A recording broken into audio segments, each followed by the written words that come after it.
Thank you for watching Fireside. If you enjoyed this podcast, consider liking and subscribing to be notified when future episodes release. Enjoy. Hello and welcome everybody to another great episode, hopefully great, of Fireside. Today we have our first repeat visitor. I was going to say customer. A repeat visitor. We have Josh Isn't Gaming back in the figurative studio, ready to yap, maybe for a long time again, although I know today has to be a bit shorter for us, so you might not get another 6-hour episode, but maybe we'll you have to bring it back again. Welcome, Josh. Thank you for joining me. Thank you. I'm happy to be here. It's funny you say 6-hour episode because I sent my friend our talk, and just before this, that friend posted in like a Discord we have. He was like, "Oh, like 99 Magic Party in 15 minutes," and I was like, "Oh, like I can't. I'm gonna be talking with Theorywise again." And he was like, "Okay, 99 Magic Party in 6 hours," which is a really appropriate response to that. So. Yeah. That's, I mean, listen, we both have a lot to say. We both yap a lot. And I think we both think about, video games maybe a little bit too much. So it fits, I think. Maybe a little bit too much. Yeah. Totally. So what we were talking about before, and obviously whenever this is uploaded, it is what it is. I'm sure people are going to have context for this, but we were just talking about, I had a conversation with Sardako at the time of this recording, it was a couple days ago.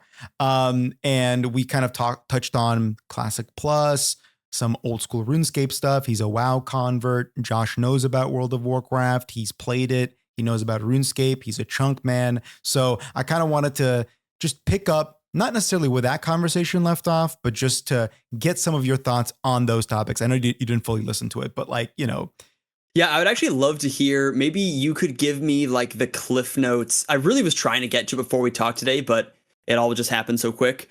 The like cliff notes on what you guys talked about with Classic Plus. I mean, that's like, I think there are so few people who want to have a serious conversation about Classic Plus. I don't know if people want to listen to those Jimmy interviews lately. With all the WoW streamers. I've been just totally enjoying those. And like listening to them each conversation has like a brief second where they talk about Classic Plus. And that's like my favorite part of each of those conversations, hearing with these people who've played WoW professionally. They've done it at the most visible platform, what they think about Classic Plus after having experienced RuneScape, which obviously is so like you can't talk about Classic Plus without talking about RuneScape. And so, yeah, just it's been super interesting to hear what they have to say about it. Yeah, but I'm super curious. Sorry. No. My dog. No, it's okay. It's okay. I thought someone was getting murdered in the back for a second, but we're good. I know, right? Yeah. It's that serious. I'll close my door. No worries. But yeah, I would love to hear what because Jimmy's not really a Classic Plus guy. He's barely even a WoW guy. Honestly, he just his OnlyFans experience. So he has some, but he's not someone who's been in it for a long time like you and I have, and like these WoW streamers have. So what did you and Sardako kind of get into about Classic Plus? Sure. So yeah, first of all, I've been listening to some of the Jimmy conversations. Have been pretty interesting, I think. I like he talked with Annie Fuchsia, and I'm very well of her just because she's more of a voice in the retail scene. And I played even more retail than I have Classic, although I've played both quite a bit. I really like that interview. Yeah. I like that interview because some commenter shouted me out, and I was like, yes, really? Yes. Yeah. Some commenter like quoted one of my videos. I'm like, what a weird, I've never had someone on YouTube shout me out before. So that was really weird that a commenter did that, but shout out to that guy. Hell yeah. Or girl. Shout out to that guy. Yeah. But yeah, I've been listening to them. They're great. But I agree with you. I do agree with you. I think that there isn't enough conversation about Classic Plus, but it's also because it's uncertain and it's a really challenging conversation to have. So we'll get into that, I'm sure. When it comes to the Sardako one, Sardako is interesting because, well, actually, I'm sorry. Before I even touch on Sardako, I just want to talk about Jimmy for a moment. Because he has that experience with OnlyFans, which is great. But also before that, he had this longer video where he tries out, I think he's like every version of WoW, Yeah, mostly and Asmongold reacted to that. Yeah, then he reacted to Asmongold. And the reason I want to shout that video out is because a part of the topic of my first ever YouTube video over a year ago now was including that conversation because my first ever YouTube video was about nostalgia and old school RuneScape and how nostalgia isn't like a value of old school RuneScape as much as it's like a marketing point. Like, does old school Right. RuneScape need nostalgia to succeed? All that conversation, because that was the big back and forth between Jimmy and Asmongold. So it's just funny to have that all come full circle because to me, Jimmy for WoW is kind of like these WoW streamers are to RuneScape, where he has a very similar level of experience. He's growing into that community or he's growing in his knowledge in Right. that. So his perspective about World of Warcraft is as interesting to me as these WoW players' perspectives on RuneScape. You know what I mean? So that's a very, Right. It has that same valuable sort of like first look, sort of like new player impression. exactly from someone That's who's like been a very voice in specifically MMOs. valuable. Yeah, from someone who's been Yeah. playing like the second competitor, right, for such a long time. So it's very interesting. I love that. For Sardako and so Sardako also has some opinions about Classic Plus. I think him and I probably see more eye to eye about Classic Plus than I do with a lot of the other WoW streamers. Just I can say this just from like a intuition perspective. I haven't explicitly talked to a lot of them, although I know Zaryu reacted to my Classic Plus won't work video, which is a very controversial video I put out talking about some of the pitfalls that I bring up with Sardako. The conversation I actually had with Sardako, I'll try to be very short. First 10 minutes, I try to make a bald joke, does not land, does not work. I do form a couple laughs after. So, toward the end, I'm kind of cracking some jokes and they're landing a little bit more. So That's the part that I've watched. And he's like seems so locked into, he's like focusing on Guardians of the Rift as if he's like mid Inferno run. I'm like, are you okay? Like, are you? No, I'm listening. Are you good? Gotta get that runecrafting XP. Gotta get that runecrafting XP. You gotta maximize. You gotta make sure you're ready when that portal comes up. Okay, continue. The conversation was good though. Like I think the first 10 minutes, I've never spoken to Sardako before, other than a couple DMs here and there. So, you kind of got to get into the groove first. But once the grooves are hit, the conversation went well. We talk about. I really want to touch on WoW. I touched on retail, like what got him away from playing retail, because I'm specifically familiar with Sardako as a classic WoW player because I watched him in OnlyFans. But what he told me was that he was actually predominantly a retail player. His first ever experience in Classic was actually in OnlyFans. He didn't play Classic on launch in 2019. So, interesting. I did not know that. Same. So I was like, oh shit. So I'm like, when did you quit retail? And he was like, oh, in Dragonflight or around that time. So I'm like, yeah, same, actually, very same. But I went more so into other MMOs and he went into OnlyFans and Classic WoW, and Hardcore WoW specifically is what got him into Classic. So that was really interesting to learn about. As a streamer, that makes sense. Yes. I think Hardcore is the most entertaining version of WoW to stream. So I completely get that. I asked him like, what does retail need to do to bring you back? Why did he quit? And then we got into the Classic Plus conversation. That's going to be the meat of it, right? We talk about that, I think, more than anything else, because I have a lot of opinions about it. I think that Classic Plus is not being talked about in a productive manner. And he kind of echoed some of the things I said about it. And then I try to kind of like inject my own like perspective and nuance into that so I can quickly elaborate and get your thoughts on it. So my main issue with the conversation with Classic Plus, we'll just broadly start it here, is that it's not being talked about with enough nuance and enough foresight to create a like tenable future for the game. There's two kinds of conversations happening about Classic Plus right now. The first one is people saying that I just want more Classic, just do what is already done, more raids, more dungeons.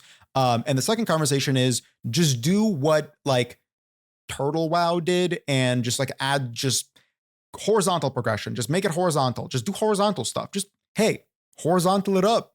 And I'm like, okay, whatever that means, I guess. And then that's it. That's the level of ambiguous. Like, yeah, it's very ambiguous. It just kind of doesn't, there's just no vision there right now. And I kind of talked about that. But first, before we get into that, what are your thoughts on those two things? Do you think I'm outlining the conversation well, or am I missing something when it comes to what Classic Plus looks like to the community, I guess, or what it looks like to you even? Yeah, I mean, I think we talked in our first conversation, I kind of mentioned how there was like a comment section to like a Willy video, who's like if you don't know what that is, he's like a Classic WoW like news source channel, I guess that I would classify him as. And it was about Classic Plus, and people were like, I want Alliance Shamans. I want Horde, Paladins. And I'm like, is this really all you have? Like all of the depth of thought you have about this? Like my take that like really soured my like impression of the the perspective of the players of Classic Plus, just being like, you are this is just so irresponsible. Like, do you realize what is at stake with the you know way that you respond to these initial sort of questionnaires? I think it was maybe a video about how there was like a questionnaire that went out or something.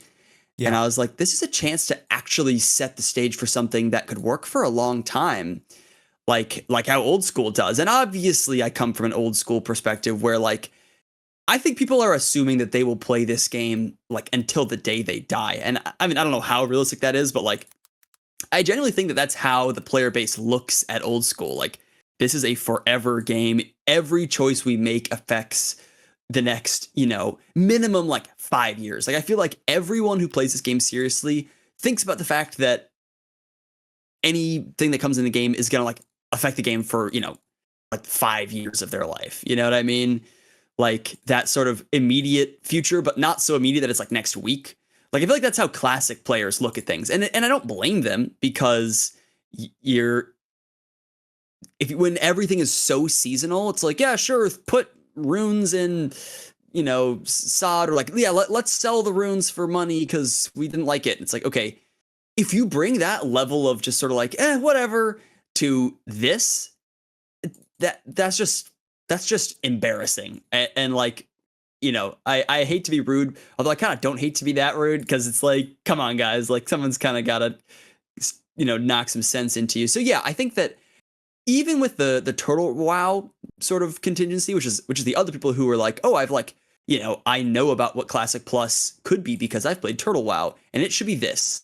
Honestly, I haven't played Turtle WoW and it's not because I have like some sort of opposition to it. I think it honestly looks pretty cool, but it's almost like the same reason why like I'm not playing, other private servers that do sort of novel things with the Classic WoW sort of base game. It's like I just want it to be a game. I want it to be a forever game. Same deal. Turtle WoW is not a forever game. The same. It's almost just as seasonal as like SOD to me. So Yeah. they might that crowd might be kind of right that there's a lot of good stuff that's come from that. But I don't think that you're right that it's not like people are pulling exact examples. Although I'd love to hear some exact examples. Do they have examples of horizontal stuff they want to see added to the game that's in Turtle WoW? Yeah, so for sure, and I definitely will. Let's get into that. So the first thing is I want to bring up is I asked Sardako like, what do you want to see from Classic Plus? He's obviously not in this call, so I don't want to put words in his mouth. So I'll just say what I remember him saying, and if that is inaccurate, don't like essentially assume we're talking about Bardako, not Sardako, and you know what I mean? Like I don't want to put words in his mouth. Yeah. He's not here to defend it if I misrepresent Yeah. it. So I asked him, and Bardako said, I think World of Warcraft Classic Plus should do exactly what RuneScape did. It's just exactly the same thing. A polling system. It should have like all the horizontal systems, all the vertical systems. Like this should be the blueprint for the game, which is a reasonable response. And my counter to that, I shouldn't say counter, I should just say my continuation of that line of questioning is that essentially means that the game should become a sandbox or more a sandbox than it is currently, right? And he's like, yes. And that's generally my kind of like train of what's the word I'm looking for? My line of thinking, my train of thought on the matter is that unfortunately, if we want Classic WoW to be a forever game, if we want it to have the staying power of old school RuneScape and just RuneScape in general, well, it's going to need to completely transform what it means to be World of Warcraft. And while we can all agree as people that play both games, that will be better for the future of World of Warcraft. It will last longer. It won't just get outmoded and turn into retail after a couple years. It won't become flanderized if people are familiar with that term. But the problem with that is, do classic WoW players want that? Now, in 10 years, Right. they may see that as the correct option, but we do not have 10 years. We have a year tops. And if it bombs, and it's never going to happen again. So that's the Totally. problem. They might not want a Classic Plus to represent like a sandboxy version of RuneScape, but I don't know if they have an option right now. So I guess my response to that is I actually feel like we maybe have, I don't know. Okay. I think we maybe have more time than that, especially if we're looking for ways to truly build on the base game of Classic and like carry that forth in a way that genuinely does honor that. But like fundamentally changes it in such a way that like, I guess in my mind, the version of Classic Plus that I see as the most successful inherits from Old School in that when Old School launched, you could essentially play it exactly like how, the progression that existed at the time.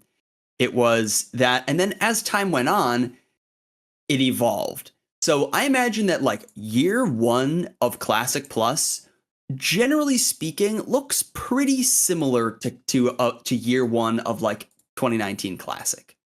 I'd imagine they look relatively close. Probably some changes, but like that 1 to 60 leveling journey is maybe it's longer. We talked about that. Not to get into like our ideas just yet, but I think that the idea of start with something and then sort of slowly set the stage for like we are going to implement some new big systems that like take this and run with it, as opposed to just like here's something totally new that's super horizontal and it's like very much like Old School and it's totally different than anything you are familiar with and you hate it because it's something unfamiliar. You know what I mean? Mm-hmm. No, I do think that would be a recipe for disaster. It could be a recipe for disaster, but I will maybe lightly push back against the vision of the first year being too similar to Classic. And because on one hand, I understand why, like that's the safer choice. And also it's Classic. It's going to be fun that way, right? Like it's always going to be fun that way. It's Classic WoW. But the issue I think, there's two. The first issue is that it's going to be Classic WoW for a fourth time or even fifth time, arguably. And every single time we have less and less people getting invested in that version of the game because playing the same game 5 times over and over again gets really boring, especially with minimal changes. So that alone, that's going to be a year-long like waiting period for people that actually want to see something different. And the second part is you're launching the game. This is the peak of its hype, and you have the most amount of eyes on it. And what you're selling them is a identical leveling experience and saying, give us a year and then we'll add more to the leveling. Which then they're just gonna be like, okay, well then I'll just wait a year to play because if I want to see the new leveling stuff, So right. that's kind of my concern with that is that I think Classic Plus, if anything, and it should launch with more than this in my opinion, but if anything, should launch with enough a transformative leveling experience while still adhering to Classic Plus Classic leveling, which that on itself is a loaded demand that I genuinely have no idea how they would do. Not even because they lack vision or creativity, but we'll get on into why I think an expanded leveling experience might be even harder than we think. But so it needs to have something new with the leveling to motivate people to come and check it out. And it also needs to have more longevity in the end game. And on top of all of that, after Naxxramas is done, let's imagine a world where they run through Naxxramas, the final raid of Classic WoW for people that are unfamiliar, and then they start doing the new stuff.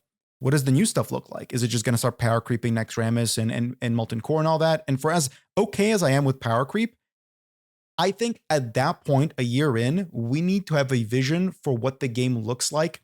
Not to overuse this term, but horizontally. Like, what does the game have to offer other than the combat? And we can get into why as well in a moment. Does that make sense? Does my concern make sense? I agree with what you're saying, and I think that what you're saying and what I'm saying aren't maybe as different as they sound, because I think that some new sort of like flashy things to make it obvious that this is a new game, like a new leveling zone, new leveling dungeons. Like I think that would say to people, oh, this is Classic, but with different content in it. Like that seems exciting. I mean, that'll draw a lot of people in. I know I would play that. Like, that sounds like fun. But we both know, because we've thought about this stuff, that is not a like a long-term solution. Just like slapping new leveling zones into the classic like leveling journey. It just doesn't do a whole lot. Yeah. And, So I guess I'm what sorry. I'm saying is, I think that adding those things is okay to sort of kind of warm the audience up, but with the idea that there is a system, not even, it could be in at the beginning of the game, but in my sort of eyes, it's not important that it's like something that you are forced to like deal with right off the bat, that creates a level of evergreenness to the leveling system where it's something, and we've talked about a bunch of ideas of how this could happen, where it's like leveling is always relevant. Like, yeah, horizontally, even, like alts, leveling past 60, but, maybe not like your level doesn't go past 60. Like, these are a bunch of ideas that have been tossed around in our DMs. But I guess my point is that, I think when I play Classic, I level pretty slow. I don't rush. And it does take me like, if I'm playing casually, like it'll take me, I don't know, a couple months or whatever to level up and just sort of like casually make my way into the game. And so I think that the idea that everyone's going to rush to max level in like 2 weeks is, we don't need to build the vision around that. They'll like smash out and then get bored. I guess that's because I don't think that's what everybody does. I think that's what high profile people do. Yeah. So I definitely see what you're saying. I think that a slow leveling experience, that's the ideal. We both agree also that Classic WoW is really at its peak during its leveling, right? That's Yeah. to me what really That's the is game. Yeah, that's what Classic Yeah. WoW is. And that's another concern I have too, where if Classic Plus launches, people mow through 60, right? Or get through 60 again for the 5th time, and it's not different enough, then all those players have to look forward to is either making an alt, which, if we're familiar with the World of Warcraft's demographics, I think Blizzard said that 80% of players or 70% of players never make more than one account or one character, which is pretty immense, right? Like, so even just having that incentive, go do an alt, that might alienate too much of the already existing demographic. I am very much in the camp that, and I said this within Sardako's stream, Blizzard kind of needs to grow a pair and just take the plunge. They don't have the same opportunity that Oldschool did. And I said this in response to Sardako mentioning a polling system for Classic Plus. I don't think polling works, and I don't mean to change the subject here, but it's relevant to what we're talking about. I don't think a polling system would work for Classic WoW. I don't think the game and the community is to the point where it would accept a polling system or function well with one. And that's because the environment that birthed the polling in old school RuneScape is very different. RuneScape essentially became a black hole. It collapsed in on itself.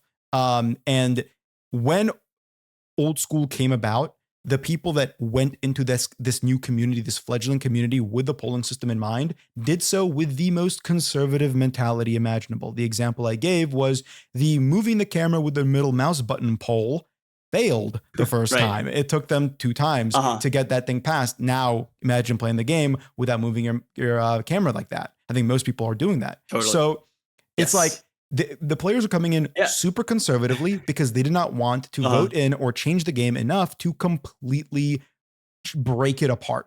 But Classic WoW. Can I just make a little tangent here on this? Please. Because I feel like it's maybe you're about to say this, but sort of to that point, sort of that mentality, Classic WoW did have a polling system.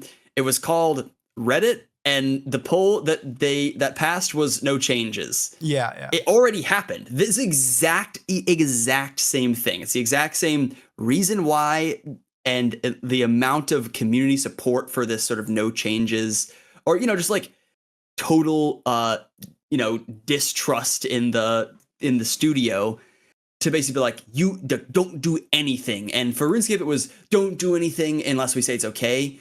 And WoW was like, we're not going to say anything's okay, so don't do anything. You know what I mean?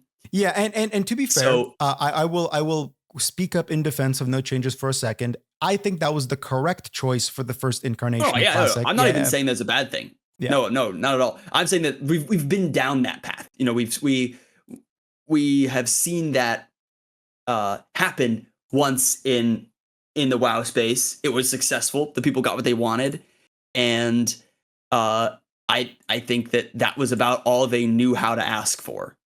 You know, yes, agreed. And right now, to me, the Classic community and just the World of Warcraft community are very much the community that Blizzard intended to create. They're not people, and this is not a slight against them whatsoever because I'm part of them. Um, they by and large aren't people that are looking for the grindiest game ever. They're not looking for something super long term because they're so used to the format of a theme park. That's why so many of them are just saying, "Oh, I just want more raids. I just want more dungeons. I just want more endgame stuff," because that's the only thing they really know in the MMO. It's only when you right? get people like these WoW streamers that check out RuneScape and they're like, "Oh, an MMO can actually have stuff outside of just running around killing things?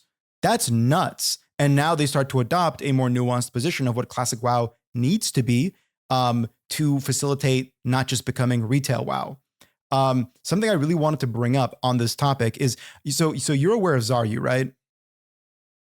I know who he is. Yep. Yeah, yeah. He recently did a chat curated spreadsheet full of ideas for Classic Plus that it was polled by the chat. And they were using, I believe, old school RuneScape's polling metrics, where above 70% is green, it's a pass. Below that, Okay. This is yeah, interesting. I will link it to you right now, and maybe we can go through it. And I'll of course have it on screen for the video too. Here it is, and maybe we can like just quickly Okay. because on one hand I like some of these ideas. On the other hand, they're doing the thing, like and I mentioned this to Mhm. Zario in DMs. I'm like, they're doing the thing where that I criticized in my video about this topic of you're just making it into a retail WoW because you want quality of life, but that's not going to make the game survive more than a single year. Like it's very like Right. short-term Right. gain for long-term Yeah. failure. And that's Yeah. another reason why I'm like, you need to have persistent evergreen, risky evergreen features on launch for Classic WoW, for Classic Plus. If that doesn't exist, the game I think is dead in the water. I don't think you can retroactively add more value to the 1 to 60 experience just immediately because a lot of the people aren't going to want to go through from 1 to 60 again. At least not initially, Right. not right away. So audience, if you're listening, you can look at the screen. I'm sure I'll have this up. If you're just or watching, I should say, if you're listening, we'll make sure and read out the thing we're talking about and tell you guys what the approval rating is. So if you just want to listen, that's totally fine too. Are you okay with going through some of these?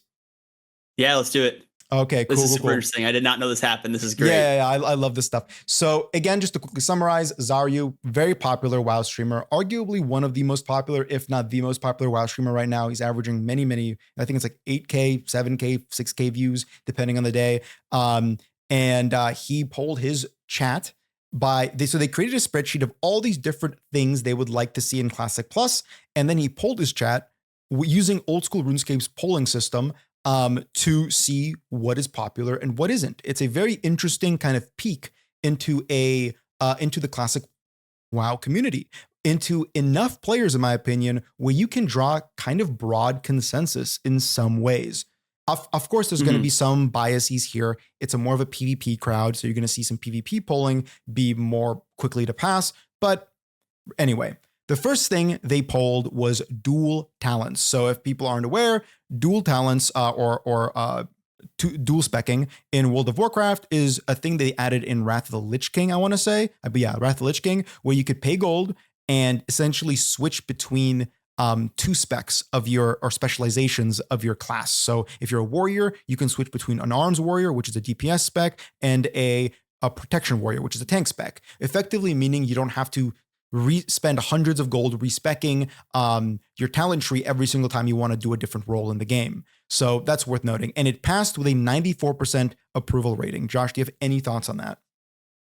I mean, to be fair, we're playing. I've been playing a little bit of of Anniversary, and Anniversary has dual talent, Yep. and it's fine, and it's in the classic environment, and it's just beautifully inoffensive. And one thing I like about it, here's what I'll say about dual talents. It's one of the best examples of how they've done it. It's super simple. I actually think maybe I'll take back this best example, but just it's something that's worked, which is an unlock.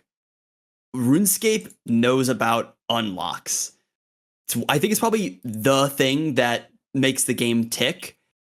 Where in WoW, their only real unlocks are amount and then gear that you get from drops. Like it's all this exact same system. So this idea that there's like this sort of secondary thing that you can, you know, go out of your way to farm gold for and kind of create this little goal like, oh, I want dual spec, early, or I don't care about it. I'm not going to use it. Like it creates a secondary goal. So I think it's really good. And the more things that Classic Plus can introduce that are an unlock, I think that's one of the easiest ways to create more depth to the game. Mm-hmm. Yeah, and I agree with you. I think dual talents are fine. I would be way cooler in my opinion. And I don't know how they do it in Anniversary. So correct me, or maybe tell me if I'm missing something. But so in retail, it's just a button. Before that, it was something you have to buy, and something I would love for it to be the case instead of having dual talents or whatever. I would like it so you can access all your specializations, but you need to do a class quest, like a proper quest line to unlock Yeah, access to the other two specializations. That would be way totally. cooler. And you could do some really cool stuff with storytelling for individual I mean, classes and that's thematics. exactly what I'm talking about. Unlocks that this is what RuneScape does. It gives you things through gameplay. Farming gold in WoW is gameplay, but it's kind of it's fine. I don't think people log on to WoW because they're like, I can't wait to farm gold to buy my dual spec.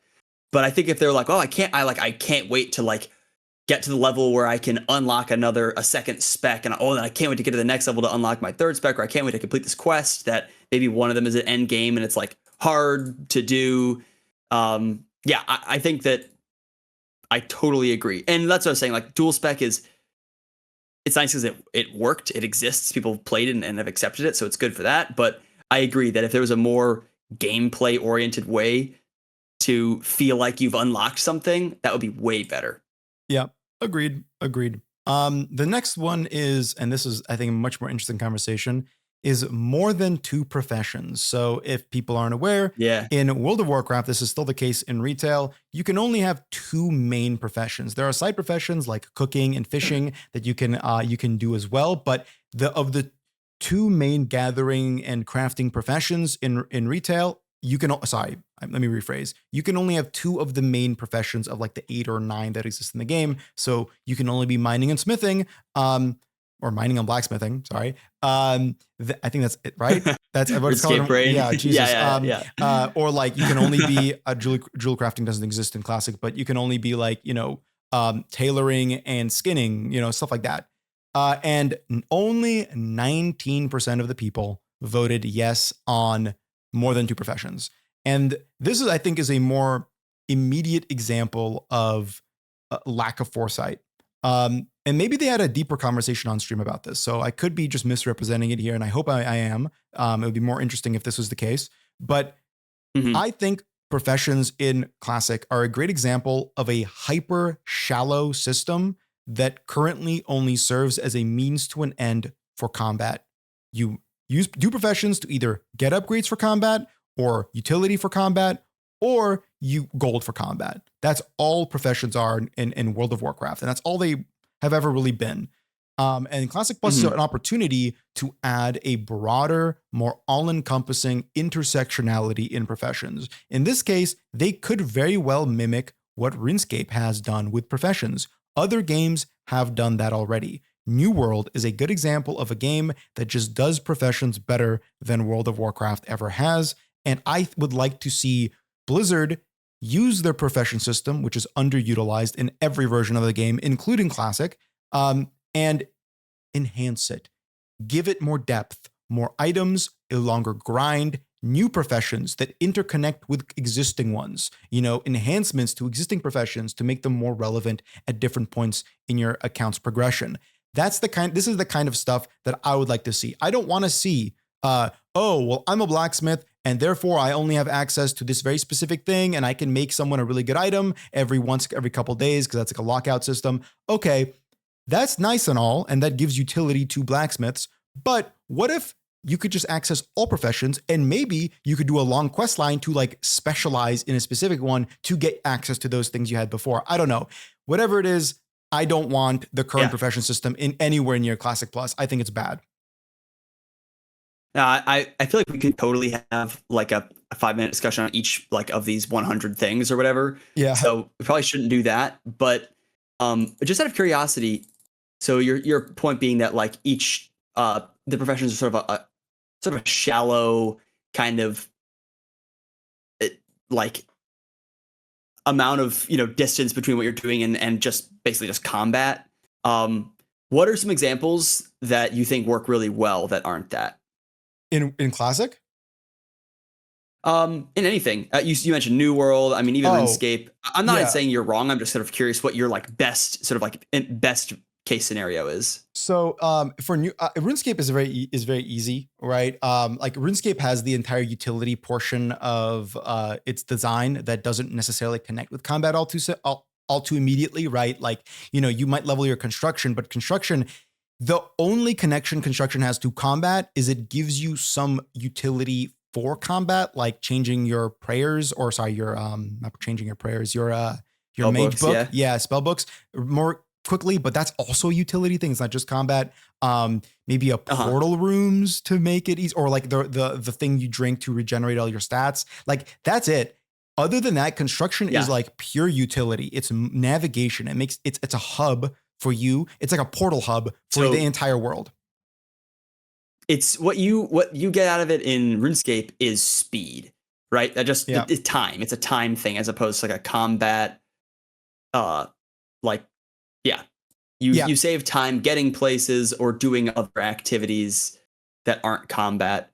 And there's like really niche uses for construction. I mean, construction is my favorite skill, so I'm very biased here. But construction has a lot of niche uses too. Like even something as simple as creating the spice rack in your kitchen to store your special spices you get from doing the the cat catching the little rats. The Evil Dave. Yeah, Dave boosts, right? So you can save like a couple bank spaces. Even knowing that exists is like such an Iron Man thing. I know, right? No, but like totally, that's cool, right? Like you can just save a bunch of inventory, or sorry, a bunch of bank space, right? Because they don't stack on the different like amounts and stuff. Really, really cool. That small kind of stuff there. On top of all that, because it's a hub that you visit so often, the cosmetic elements, in my opinion, hold so much more weight, because not only is it just a cosmetic area like they're adding in retail WoW, where you go there and guys, I bought the newest bed frame from the cash shop, and oh my god, that's so epic. No one's ever gonna see it. It's fully instanced. Who cares?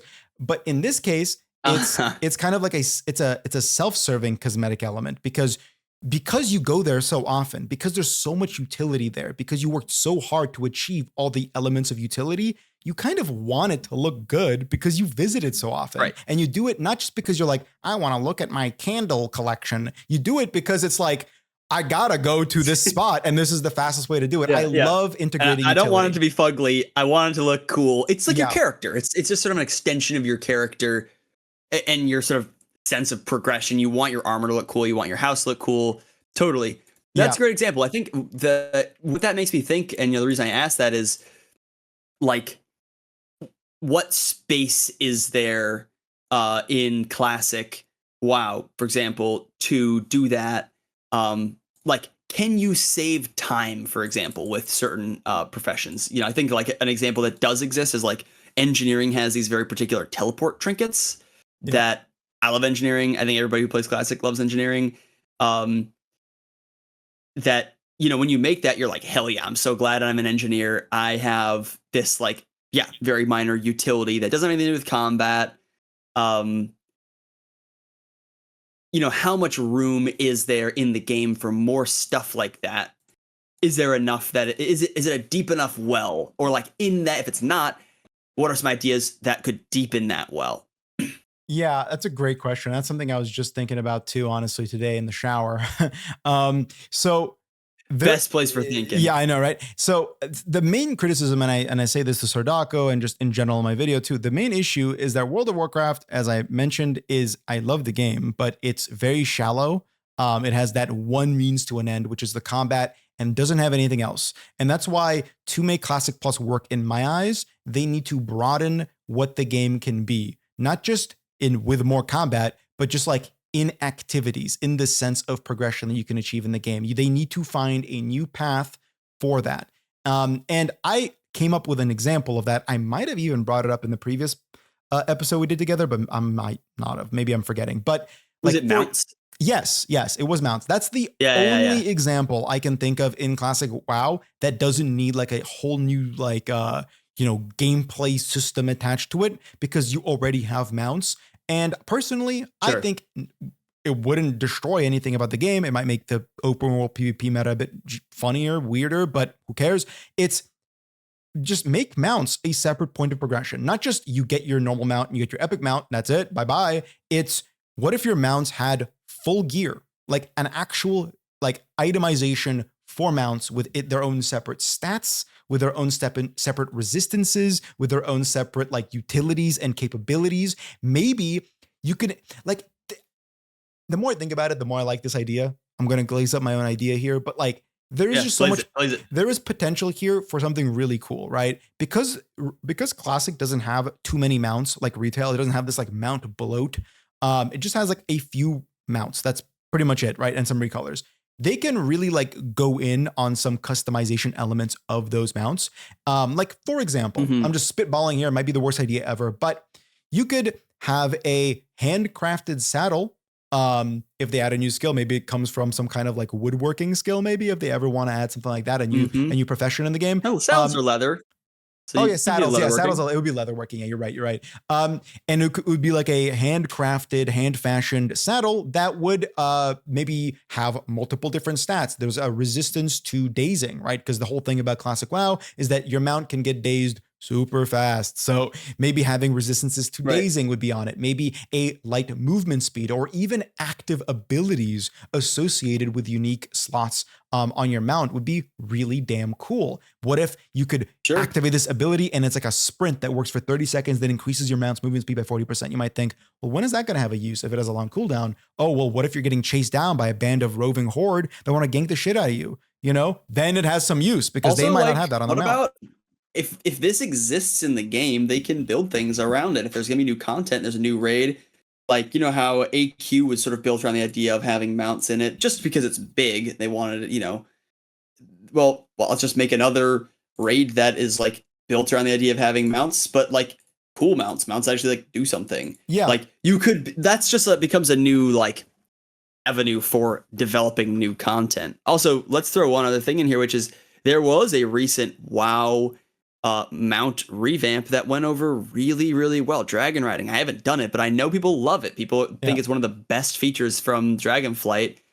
And all it seems to be is just like movement. Like more movement is more fun. I don't see why we couldn't do movement is more fun on the ground. I'm sure we could. Yeah, the goal there would be to not like power creep movement too much. You still want to have that sense of scale of the world. That's why like they have to be very careful with what they do with utility, but also just like realize that mounts don't have to just be about moving from one place to another and make that faster. You don't need to do that, right? You can essentially make an entire progression system without even adjusting movement speed. You can do other stuff with movement. Like what if you get special horseshoes, right? That you can craft, or maybe a drop, or maybe you can get them through other means that give your mount a double jump.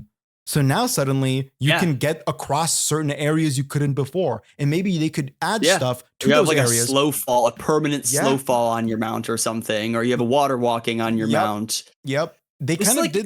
The fun thing about that is that it's almost kind of like, well, why? And it's like, I don't know. You figure it out. Like that's kind of, it's very RuneScapey in that way. It's like, I don't know. Like it's cool. You're going to find some use for this that like we maybe knew about, but like, I think that, people in the WoW space, I feel like are so like used to everything being like just sort of numerologically like, and here's the new item, you know, like that's all that there really is. That's the only axis that you know you perceive new stuff on.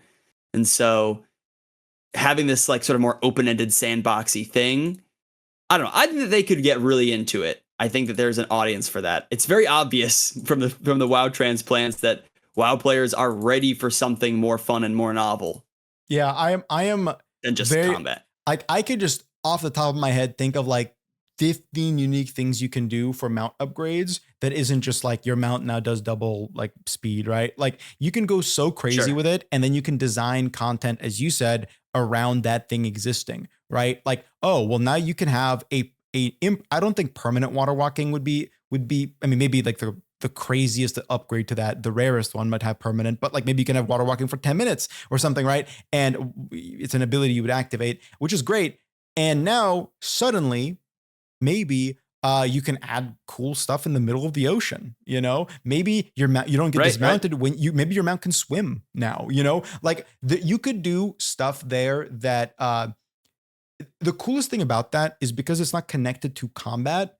Now Blizzard has an avenue to explore where you can get something not just from combat, right? Like, Yeah, yeah, it would totally. be easy to just have bosses drop mount stuff if they were to do this kind of progression system. But because it's not combat driven, it's not combat related really, you could do an entirely different kind of gameplay in World of Warcraft that's all about progressing your mount in some way, or just add different activities in the overworld that's for progressing your mount. Guild Wars 2 does this really Mhm. well. The mounting system in Guild Wars 2 is probably the best of any MMO. Are you familiar with that? No, no, I know that's where you got a lot of the inspo for the mounts. This whole mount idea. Yeah. So Guild Wars 2 has a great mounting system. That's where World of Warcraft got their flying dragon riding idea from. I think World of Warcraft's flying is, in my opinion, better than the Guild Wars flying, but that's just because that's what Blizzard does. They take an idea and then they iterate on it and make it even better. But Guild Wars 2 success in the mount space isn't just with flying mounts, it's with every mount. There's like I think I want to say like 8 or 9, maybe more now, or maybe less. I'm totally forgetting. I haven't played Guild Wars 2 in a couple of years, but there's like a small pool of available mount types, and they have a lot of different skins and all that for each version. But each type of mount does an entirely unique thing. So they have like this beetle that like rolls down hills really fast. So you can build up momentum and just do crazy stunts with it. They have a raptor that does like really high leaps and you can like dash and maneuver it. And it's really satisfying to navigate. They have 2 different kinds of flying mounts that specialize in different things, a dragon and a griffin. You know, each mount does something that it just feels different and it feels really tactile and satisfying to play with a genuine skill cap associated with it. Now, I'm not saying they should do this with Totally. classic. That's a very difficult thing to do well, but they could take inspiration from that and add that kind of utility into a gearing process, like adding, as I said, a double jump or even a triple jump, maybe a slow glide. You know, you could do some cool stuff there. And create content around that, like, and just hide it in the overworld, right? Like, maybe the map looks the same, but shit, if you run, 30 minutes to the east out in the open ocean, you find a cool island with a treasure chest that has a secret map on it that is a one part of a 3-part like map that you find all around the world that no one has mentioned before, and you put it together and it leads you to a cool treasure that is a neat item or something. Like, you can do stuff like that to me that with more verticality in gameplay, not just verticality in the world itself, but like verticality of gameplay. Like the way you look at the world is not just a straight line from one mob to the next, but it's a curvy line. It goes up and down and left and underground and in the sky, you know? Totally, totally. Yeah, I mean, I feel like there's so many ways that you could reward that level of progression. And, you know, like, I think one thing it makes me think about is this idea of like, and I think this is something you wanted to talk about before, so maybe it's a good time to talk about it. Also, I still have this giant list here next to me. We're just not going to get through this, and No, we're that's not. We're not. And fine. that's fine. It's fine. This But is a way to curate the conversation. right, which is like, okay, let's say you have a mount that can like jump higher, which I think is super low hanging fruit. And there's like an area that you can't get to that has like some quests in it that you can only jump to. And so then it's like, okay, so the reward for that is more quests, more XP. I don't know if maybe there's some other rewards there, like in terms of items or something. But I think more so it's that, it embellishes the leveling, and like varies up like where you get your XP from.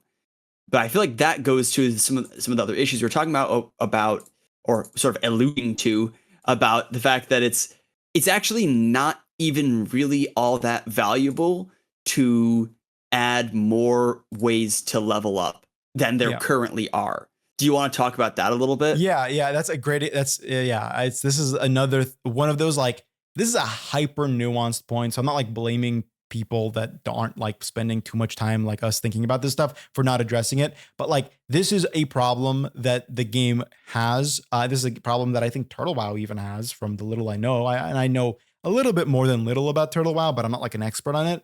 But like, the more Yeah. side content you add to Classic Plus, the more like side zones and zone expansions and more quests and more blah, blah, blah, blah, blah.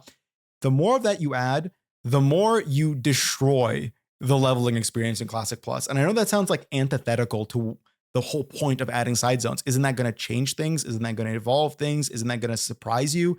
But the beauty of leveling in Classic Plus, or sorry, in Classic WoW, is the journey of not just the journey of 1 to 60, but the journey between zones. The fact that you are like a scavenger looking for crumbs of doable quests. You are looking for a single completable quest in your region. You go to Desolus for 7 quests, and then go to Dustswallow Marsh across the entire world just to do a couple quests, just to eke out that little bit of experience. And that's what causes you to not only learn to navigate the world, it causes you to appreciate the world. It gives you these moments of like relaxation where you're just chilling out, maybe listening to something on the side, listening to music, or just listening to the ambiance and appreciating that you are now in a world. The scale is there.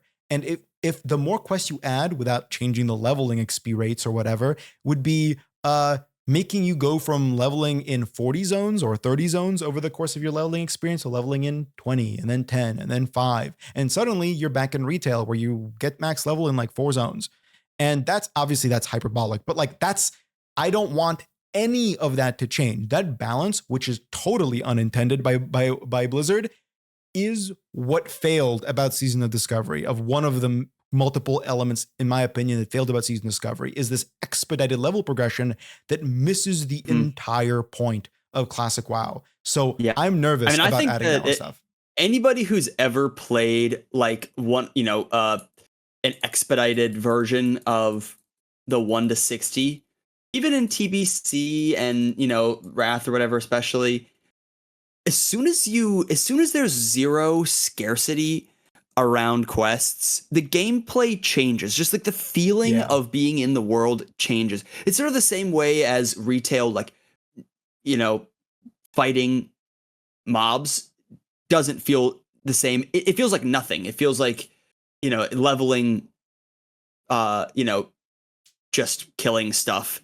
It doesn't feel like a game. It feels it feels like I don't know. This is a really weird example, but like a friend like loaded up a random Discord game, and it was like this block placing puzzle, and it was kind of like Tetris, but they just keep giving you blocks, and they essentially make it impossible to ever lose. And I played it for like 10 minutes, and I was like, what am I doing? Like, what is this? Is this a game? Like, can I even fail? Like, I feel like that's the question, right? As soon as you take that away, can I even fail? It doesn't feel like anything anymore. And I feel like in Classic, you run into that like chance of failing like pretty often. There's probably like there's a handful of choke points where it's like, oh shit, I have no quests left. Like, I have no zones left, or the zones I do have are like completely jank and around the world. And then you have to make a decision, and decisions are interesting. Like, you have to make a decision. I guess I should probably like run this dungeon that I've been like procrastinating, or I should like, maybe just grind a little bit, or I'll just log off and play an alt and get some rested XP. And, like, you have all of these different ways to go about solving that problem that are fun, rather than just like, okay, yes, I will continue to slap my keyboard for, another couple of hours, and inevitably I'll just sort of bonk my way through this game. 100%. I feel like that's that's what you end up with that, especially if the new zones are highly optimized for XP, which they would be, because you wouldn't add like a zone like Ajara to Classic Plus. You just wouldn't do that. Like the player base would be like, what in the fuck? Like why? So they're gonna be like you're familiar with like Mud Sprocket? Yeah, of course. Like in TBC, the way that feels, the way that it's both integrated into the classic world, but also very obviously different, and like optimized.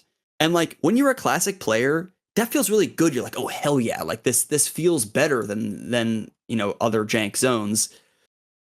But at the same time, it's cheapening things. It's like sort of betraying that tension. If it goes too far. Yeah, so you touch on it perfectly, right? Like the scarcity is the skill element of classic, and this is the one element of classic WoW that overlaps with RuneScape to me. They're both management games. They're not games that are like when you're in a leveling process. Obviously, there's high skill cap content, especially in old school. But like when you're just leveling, when you're chilling out, grinding something, you're not challenged in like a direct way. It's a chill experience, but it's not like boring in the way where you just turn your brain off and you're never considering anything in classic, right? Between zones, right. You're always thinking about your next step, what items you need, where you're going, what quests you have left, what quests you could do. The actual process of when you're there is so chill. You're just chilling, you're running around killing some mobs for some quests, but the in-between, the thought process required, that's what makes you connected to the chill elements. That's what makes you appreciate them. But when the entire thing is, as you said, brain dead, no scarcity, you're not thinking about anything at any point. So you just cease to ever connect because it never demands any thought to begin with. You need that management element. And I am very afraid that Blizzard, and I think based on Season of Discovery, these fears are well-founded, is just not in the headspace to add content like this because, quite frankly, they were never in the headspace to add content like this because every single thing we're talking about and praising about Classic right now, I think was completely unintentional. Right. And also just what we're saying is so far from player sort of feedback, like things players like, but players like things that make the game easy for them. And that isn't what makes the game good to play. Like that, it's like, what would be really easy is if you logged in and they just gave everybody Thunder Fury. That would be sweet. I would love that. You know why I would love that? Because then I have Thunder Fury. But then you quit. Then what? Like, and then you quit. Yeah, and then you quit. That's exactly right. And then the game is over because what do you have to work for? So I think that if we were going to look for a serious solution to this, which obviously who are we to like? This seems like it's probably pretty likely to happen, but like it would make more sense to try to maintain the amount of available quest XP at any given level, like within sort of a standard deviation, if that makes sense. Like, okay, at level like 40 to 45, there's approximately like 200,000 quest XP available for like reasonable on-level quests. So like if we're going to add a new zone full of those, we're going to lower all the XP to stay around that same level. And you know what? Maybe over time, enough content gets added that isn't like XP focused, but like is taking your time at those level brackets, then yeah, maybe if it floats upwards over time, probably okay. But if you're just slapping like if we're just like, there's like a gap in XP, like in the, like early 40s, like here's like a whole new zone. It's like, okay, that just completely changed everything. The flow of this is completely different. We just like doubled the amount of XP in this particular, leveling bracket. Like the flow of the game has been completely altered. So I think if it changed incrementally over time as other content was added, that's probably an okay inevitability. In the same way that's happened with RuneScape. Like it's okay that, it's like slightly faster to level this or that when there's so many other things that require your time.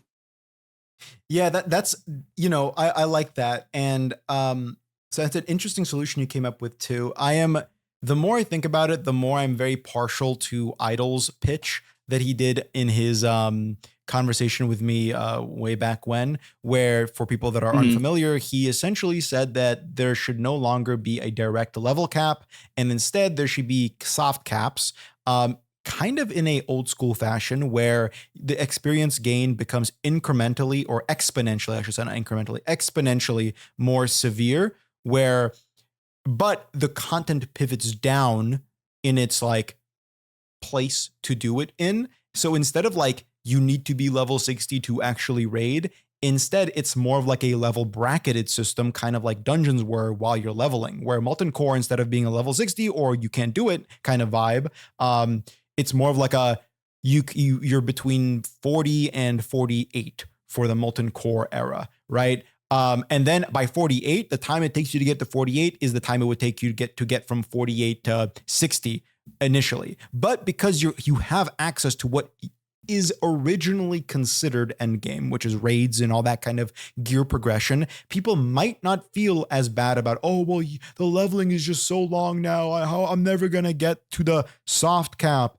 But like, if you give them access to everything they already would have at the max level originally, maybe they would eventually not feel as bad for not reaching 60 because it's such an arbitrary figure. I like the idea of leveling in Classic becoming something more of like a passive trait, even after you've done the leveling experience, so to say. You're still gaining experience. You're still getting something from just doing quests and exploring the world. You're still getting levels and experience points. And maybe they can find a way to integrate other rewards past level 60.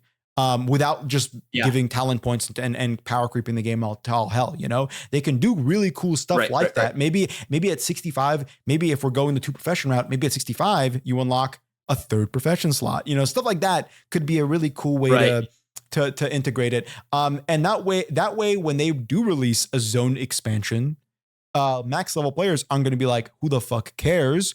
Or I guess I have to make an alt now. They'll be like, oh, I got to go do that. And especially if they do if Blizzard does the thing we talked about earlier by adding more utility driven upgrades that aren't directly related to combat. This level 40 zone they just added might not be the best, is not going to give you the best in slot Nax gear that you already have, but what it will give you is a brand new thing for your mount that's going to completely change the way you navigate the world. That's kind of cool, right? Totally. Yeah, like now so I feel like I have sort of my own version of that. That's very similar in a lot of the principles, which we talked about, which is that once you hit 60, you basically get like essentially dual spec, like just sort of a relatively simple toggle that you respec your entire class and you reset your level, but you keep everything, you know, keep all of your items in your bags. It's still the same character, but you are just like, oh, I'm now, you know, I was like a level 60 warrior. Okay, I'm now a level 1 mage.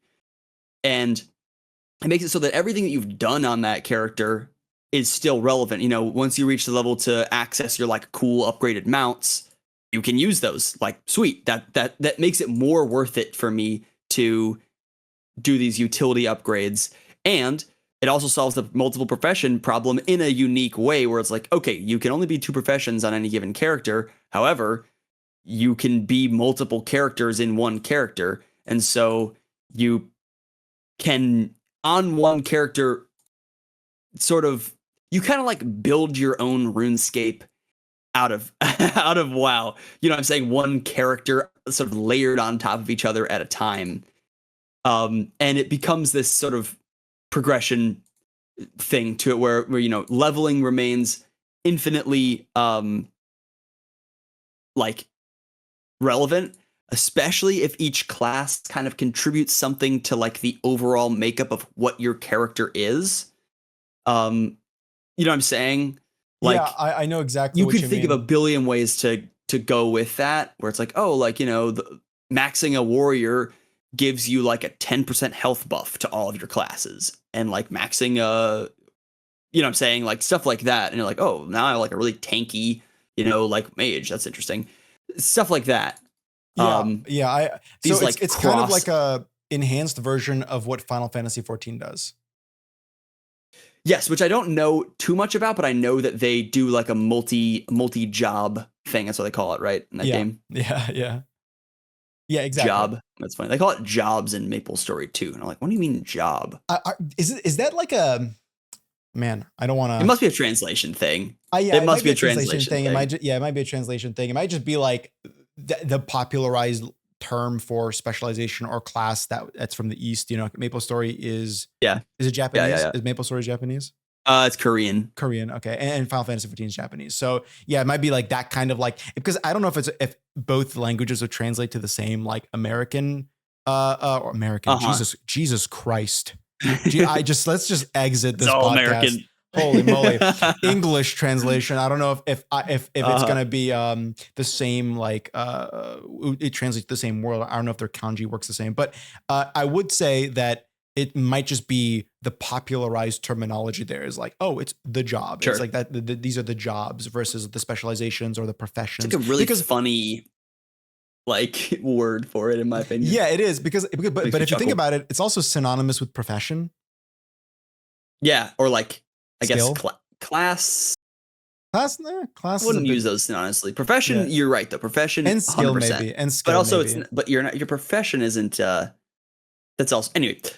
Yeah. And linguistics aside, yes, it's like the Final Fantasy thing. If you know more about that, please do tell me. Yeah, I mean, unless they changed it in the past 5 years that I haven't played the game, but it is, you have one character, and on the character you have a slot that is essentially an item that is correlated with your job. So if you are a monk, you have this stone, this monk stone, right? I don't know the actual word they use for it. And you can obtain via a class quest, if they still have that, the other ones. So if you want to become a black mage, you go there and you get the black mage stone. And if you equip it, your entire class changes. You become a black mage while you have that stone equipped. And then all you do is you equip the other one and you become a monk again, right? And that way, you know, it facilitates you able to train up all of your all of the classes on one character. And simultaneously, you can do the same with professions. You can be all the, right? Maybe I'm wrong, but I think you can just be all the professions in FF14 too, but they have a much deeper profession system than WoW does. So they have like more skill associated with professions because they have like these like profession specific abilities that you cast while making stuff. And if you do it well, you like create a better item. Which sounds cool. Huh. Yeah, they have a good system in that regard.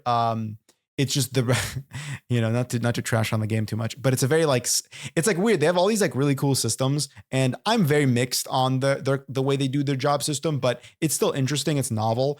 But the game itself is a little shallow. You know, it's weird where it's like they have these interesting ideas, but the itemization is even more shallow than in World of Warcraft. You know, the game is mostly a single player story game at this point. Like it's weird. It's weird in that way. That aside, interesting.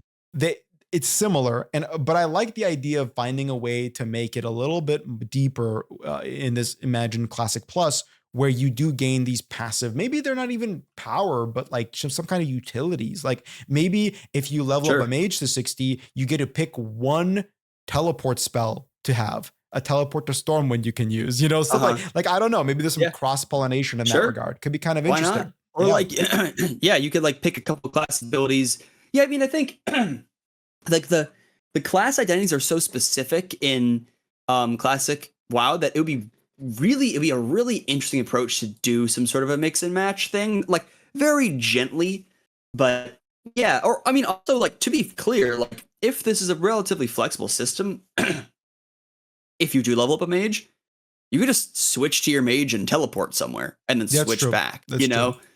Like I think that you would gain the utilities. I think there's also just that basic built-in thing of you gain the utilities of the classes by being those classes. Like you can switch to your druid and go aquatic form if you need to swim. You can switch to your rogue and stealth if you need to stealth.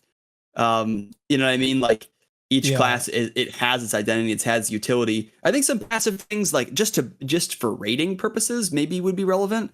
Another thing that I think that maybe would be controversial to add on to this is that I think that the class and race restrictions should continue to apply through this.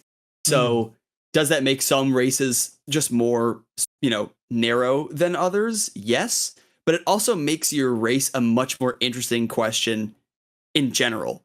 Like there are each race has combinations that the others don't, and I think that's really cool. Yeah, yeah, for sure. I mean, yeah, if they implement the system, I would definitely want that too. Although I will say this, okay? I will say that I think there might be something lost in like the identity of Classic Plus if everyone has direct and immediate access to the utility of other classes if they've leveled them.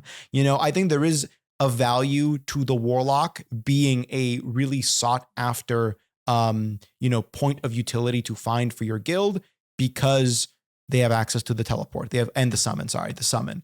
Or mages have access to the summons and they have access to food for your healers or like the mana buns or whatever they're called in Classic, right? Like that has a lot of value. And I feel like if we implement the system, then in like 5 years, when everyone has their stuff maxed out and all their classes maxed, the class identity, the identity of classes won't be homogenized, but the utility of them would be, because most people who have played for that amount of time would have that utility actively available. You know what I mean? Yeah, and I think I agree that I definitely see that outcome also of like, okay, eventually everybody is everything, and like what's cool about that. But that's also true about RuneScape, and we love it. You know what I mean? Yeah. Obviously, it doesn't have this history of class identity, but this idea that like everyone can do everything, it's a benefit to the game. It actually makes it easier to develop content. So like here's a thing that came up during Sardako's interview with Jimmy. I don't know if you guys talked about this, where he talked about the Holy Trinity and how it makes it hard to design solo content. You guys talk about that at all? Yeah, we did. So I agree. I mean, that's just true. At the same time, I think that there's something really cool there. It's really cool, in my opinion, to do things that your class wasn't meant to do. Like, it's so much harder to solo random elite mobs as a warrior than it is as a paladin or a shaman or something. Like, I would level a shaman, and I was like, I'm just gonna like solo this mob and just like put some totems down and heal myself, and it was just like complete nothing. I was like, oh, okay, cool. But when you do it as a warrior, you're like, God, I'm such a badass. I'm, this is sick. Or as a rogue, you're like, I'm gonna really carefully use my cooldowns. Like there are these, different things. And where I'm getting at with this is, if I keep having this sort of vision when we talk about challenging solo content in a classic environment, where it's like, people talk about the mage tower. I don't know what that is exactly, but it sounds like it was challenging solo content. I imagine something like that, where it's like this instance thing, and there's all these challenges, and each one is designed to be easily dealt with by a certain class, but anyone can go into any of them. And so it's like, okay, can you complete the hunter one as a warrior? If possible, because like, here's all these ranged challenges because you're a hunter or whatever, or you like need your pet to tank this thing. Like, can you find a way to do it? Like, that's where you get some of that RuneScape, like, oh shit, like how's he gonna do it? You get that emergent gameplay of like, here's a challenge that is really not meant to be done. How do you do it? I think that would be really fun. And then also, I want to hear your thoughts on that, but just to tie it in what we were talking about, the idea of if each one had a unique reward, you can unlock those more easily by leveling a class to 60. Yeah. Okay. Yeah. I think I'm understanding where you're coming from. I think that I'm mixed. I will say I'm mixed. And the main reason, it kind of goes back to what I said a bit earlier about World of Warcraft, is it works in RuneScape because RuneScape is in a lot more, I like using the word intersectional. There's a lot of different interconnected elements for RuneScape skilling that exist past the combat. And I think the only way something like this would work in WoW is if they develop that kind of intersectionality to the game's design. Right now, for example, if they were to implement the system, all that would really do is, as I mentioned, like homogenize things a little bit too much and have everyone access everything too quickly or without any need for another element. Because like the holy trinity, right? The three roles of the game: tank, healing, DPS. The entire game is designed around that functioning. What makes the Mage Tower that you brought up in Legion so interesting is that they designed really challenging pieces of content for specific class toolkits. So there was a boss that That's what I was saying, to be clear. Yeah. Yeah, And that's what I was describing. and like that would work in Classic if they were to design something right now. That would definitely work in Classic. Now, if you had access to all your versions of classes with the game only being what it is right now, I feel like it would be a negative. But if they were to add the kind of skill diversity, content diversity that Old School RuneScape has, the kind of longevity that Old School RuneScape has developed as a result of having that, well then now you have a reason to make everyone be able to do everything. But I don't think that in a game that has a holy trinity, they can have everyone do everything. It's either one or the other. The way from a content design perspective, because the way the holy trinity works and the way it retains its value is by making sure that each role benefits from the existence of the other two. Like a tank absorbs damage, sustains well, but does no damage. A healer does no damage, but sustains everybody else. A DPS, very squishy, so can't absorb damage, but does a lot of DPS. So each thing synergizes with the other. By having one, just the DPS, for example, be able to do all those things really well, it negates the purpose of the others, and it also unbalances content that is designed around it. So like if everyone could do everything, everyone would just be bringing the highest DPS, high sustained character to the raid. It would no longer be a diverse raid, which it already is in Classic. I may have said what I was saying wrong, because I don't think that you should be able to do them all simultaneously. But the idea that you go into these challenges with if you are just a warrior, you're gonna do well at the warrior challenge and bad at all the other challenges. If you have leveled your sort of alter ego that's like a hunter, now you can also do the hunter challenge. The cool thing that I was kind of trying to describe was the idea that okay, let's say you haven't leveled another character. It's still on paper possible for you to complete these other things. It's just really challenging. Having the other ones leveled doesn't mean that you could use their abilities as that other class. Like you're not creating some sort of super, homunculus class out of all the other classes. It's more that you would have it easier because you have the toolkit that the challenge is designed around. Yeah, and I think the same thing is true for raids. Like you would still have people. I think it would be relatively easy to balance this system so that it's flexible enough to be fun, but restrictive enough so that it doesn't just do what you're saying, break content and make everybody do everything. Or you can only change at an inn, something like that. And so you can only change per X time. So that you're not just okay, guys, everyone go change to your mage for this next boss, and then we'll all go switch back to our, melee DPS for the next boss. I don't think that would be a fun or healthy system. I think the idea of locking in, maybe you even have raid lockouts per class. You can only bring one class to a raid. I don't know. You know what I'm saying? I think there's ways to make it so that if you do have access to them, it's you don't have to unravel the entire system that we've sort of had for years around the Trinity in group content. Yeah, because I know Sardako thinks that maybe they should remove the Trinity, or at least he's critical of its existence because it limits so much design in the solo space. And designing solo content without the Trinity in mind is incredibly challenging.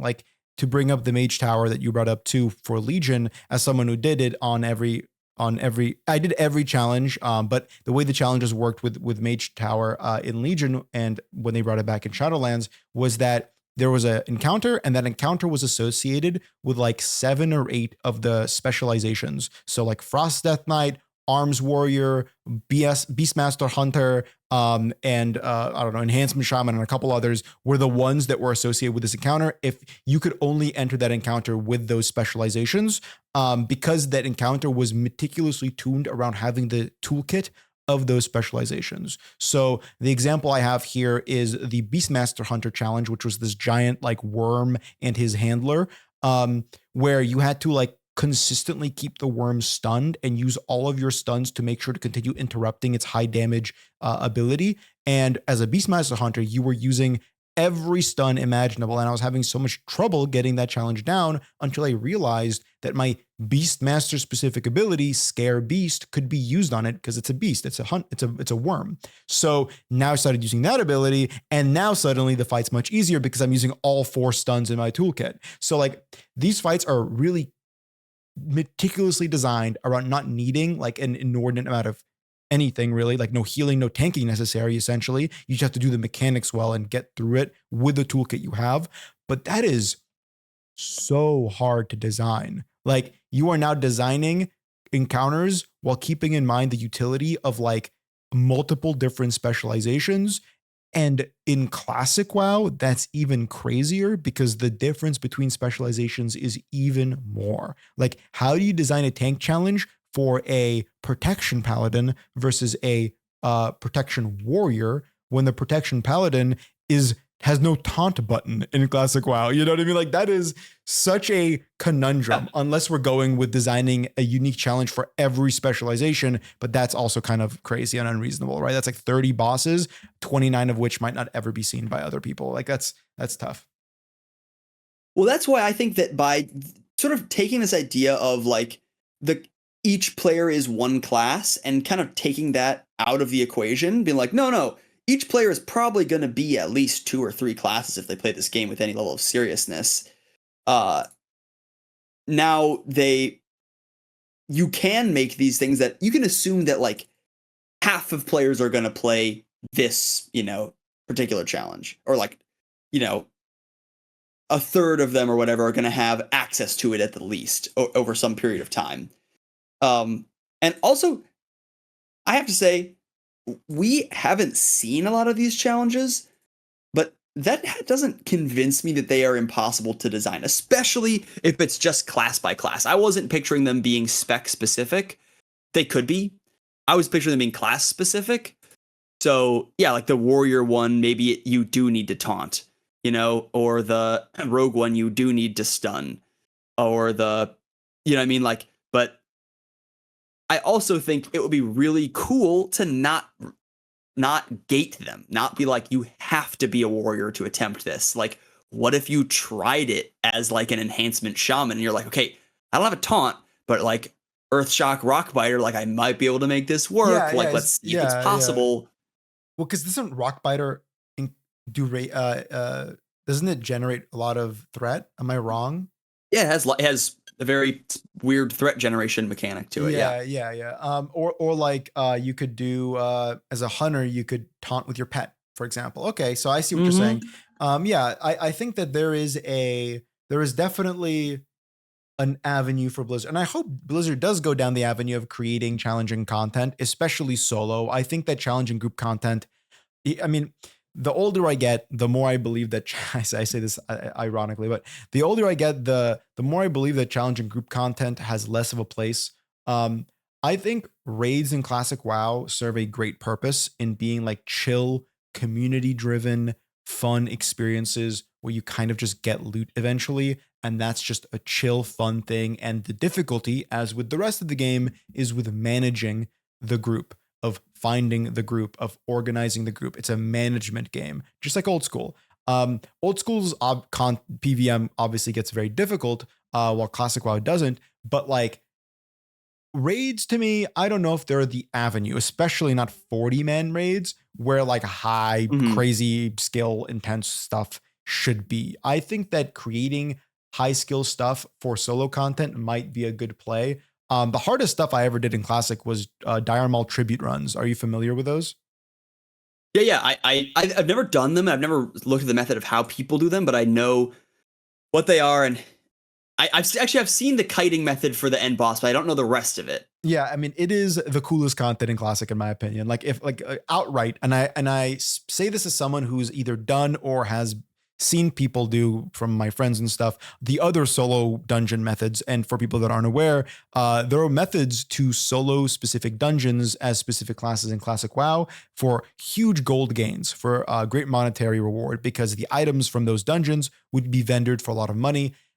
So you can, and there'd be like rare mining resources and stuff. I used to do, I like thought I came up with this like I was the smartest guy ever. I used to do solo disenchant runs on my druid of RFD, Oh, where yeah, I would yeah. just like stealth through and just kill the bosses that disenchanted for there's like small radiance, which you know you can maybe get like 5 or 6 a run, and the runs take like 15 minutes or whatever. And I was like, dude, I'm making shmoney. Yeah, yeah, But yeah, yeah. I And- found that really fun. I was like, oh, this is like a cool, you know, it's low level, so it's not like the stakes are super high, but it was different. You know, it was a different vibe. yeah, and with tribute runs, I mean, you know, it's like that, but like it's fucking hard. Like tribute runs are tough. It took me hours and hours Right. to get the tribute run down. And again, it is totally emergent. It was not intended to ever be soloed.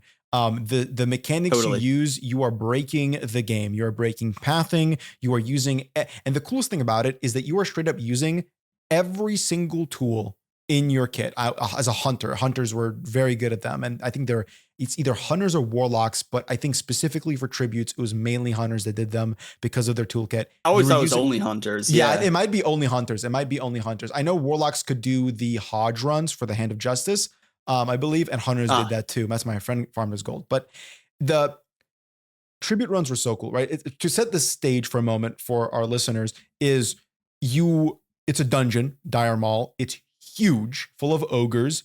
It's a max level dungeon. Like you do this at max. It's a tough max level dungeon. It's meant for 5 people, and it's not that easy with 5 people either. This is where Pirate Software did his dirty deed. Yeah, I was at a Menno. What do you want me to do? That's where Pirate Software died, or didn't die, I should say. That's where his career potentially died. You know, like that was a crazy time. And so if you watch that clip, that's where he was at. And hunters, specifically, I want to say it was Zeroji. He was a really good hunter who developed this method, or maybe he was just really good at it. But hunters found a way to solo this dungeon, and you would do it by utilizing the really unique kit that hunters had in Classic. You have a pet that you actively can control. You can bind it with all kinds of different methods. I use the middle mouse button to call it in, call it out. I press the middle mouse button to cause it to stay, because you have to use all of that stuff. You have this ability called Feign Death as a hunter, where you can play dead and lose all the aggro on you. Although sometimes that gets resisted. That's really scary, but that's a topic for another time. You have traps where you can place them down, and if enemies walk over them, they get frozen or burned or whatever you want based on the trap you place. You have this huge kit. And on top of all of that, you need specifically to be an engineer, the only worthwhile profession in Classic WoW, where because there's a locked door, you have to use a Sephorium charge on that door, I believe, to unlock it, which blows the door open, and then you can continue the dungeon. You use your entire kit, and each pull in the dungeon, I think it's comprised of like 8 or 9 of them, is its own really, really delicate tightrope to like balance, because what you're essentially doing is you are aggroing a mob, you are finding a way to like break its pathing in some ways, or are finding a way to stun it and slow it and kite it until you can get to a specific area where you can feign death and then stand back up to put the ability on cooldown in a safe area. And there were some really scary pulls, like really scary, where there was like 8 people around you, 8 ogres. You might aggro them and you're dead instantly. And it's like a 10-minute run back. If you reset the whole dungeon, it's a whole disaster, you know? Yeah, I think you need to clarify that if one of these ogres touches you, you get like maybe 2 shot, or if a couple of them get you, you're 1 shot. So exactly. Yeah, like there was very minor ways to survive if your feign death gets resisted. If you're a night elf, you have a racial passive where you can go invisible, which was really useful, where if you had to stand up in the middle of a pack, you quickly stand up and feign death before they can even see you. Sorry, not feign death. Go invisible before they can see you. Like Shadow Meld, I believe it was called. Like you can do so much cool stuff in that dungeon. There's so much tech. There's so much like skill expression to get those runs down. And when you get resisted, right, and the higher level the enemy, the easier time they can resist your feign death and see through it and keep attacking you, the more difficult. So for the final boss, where you have this entire arena, right, where you're essentially breaking his pathing by jumping up and down this like pillar area and running down, aggroing him with a pet to make him run away, but sometimes he resists the pet's taunt, so you have to continue kiting him while he's right next to you. Like, it is so fun. It's so cool.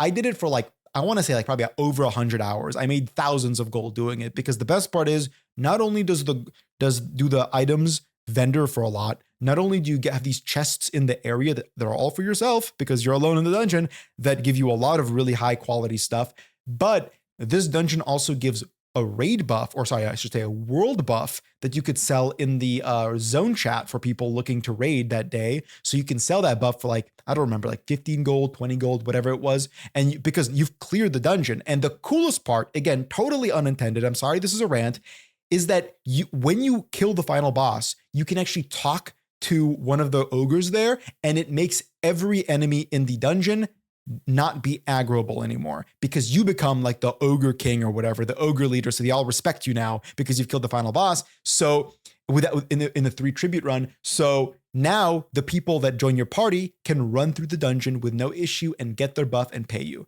It is so cool. It is like legitimately one of the coolest emergent mechanics I've ever seen in a game.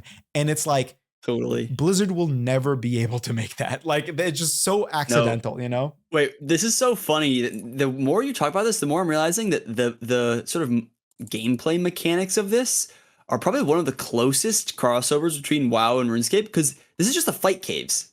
Yeah, yeah. Or like Inferno, or you're just like messing with the game's pathing and like weird stacking, and you're just like kind of playing with the code more than you're playing like the game. Yeah. And it's like it's like Chambers of Xeric, you know, as well. Like, you know, like doing the Olm, you know, for sure.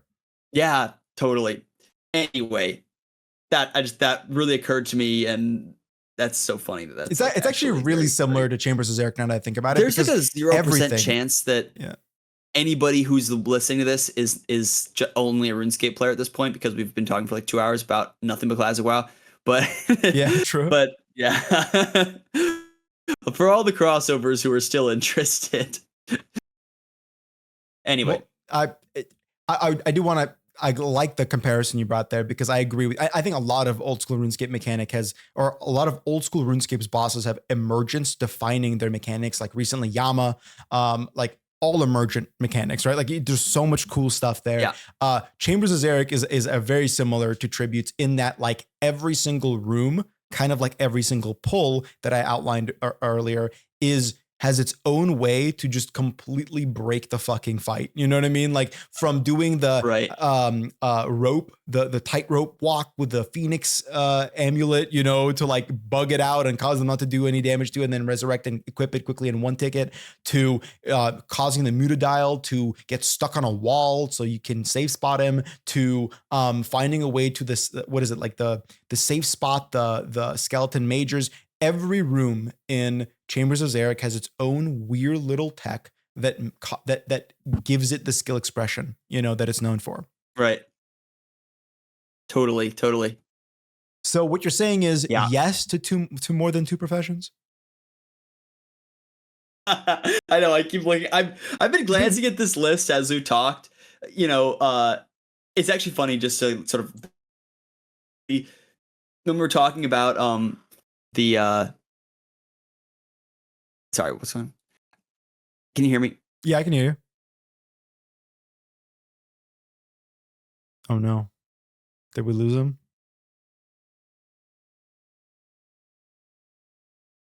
Check. Hello. Hello. Can you hear me?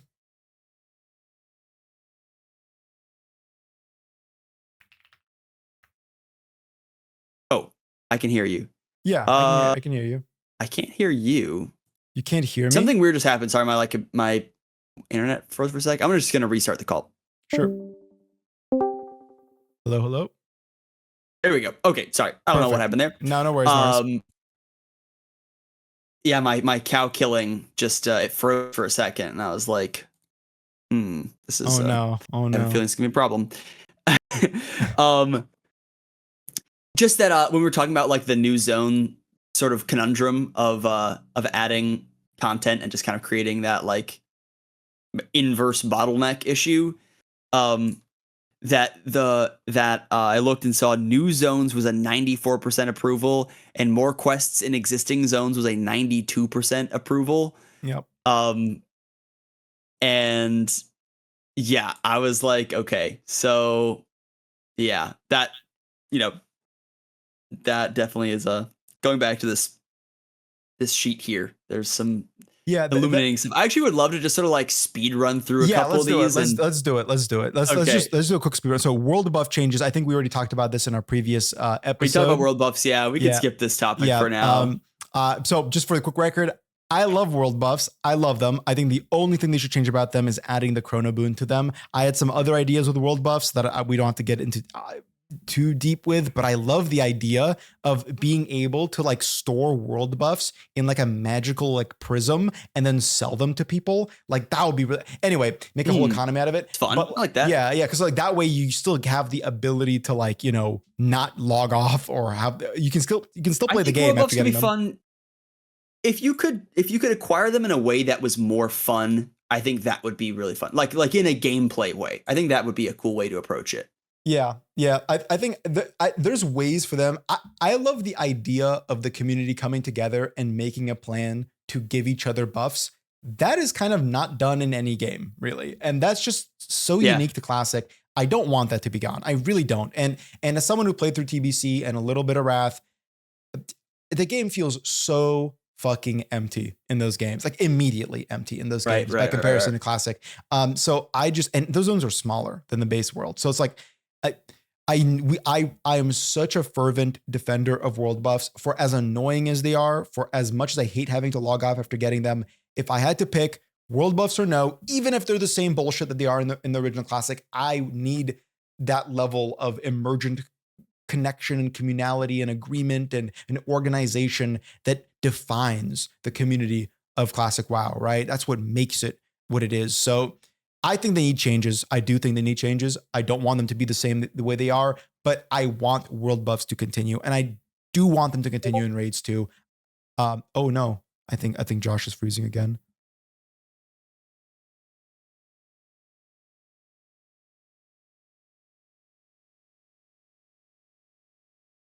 There we go. Hello. I'm not sure what's going on. No, welcome back. Can you hear me? Yes.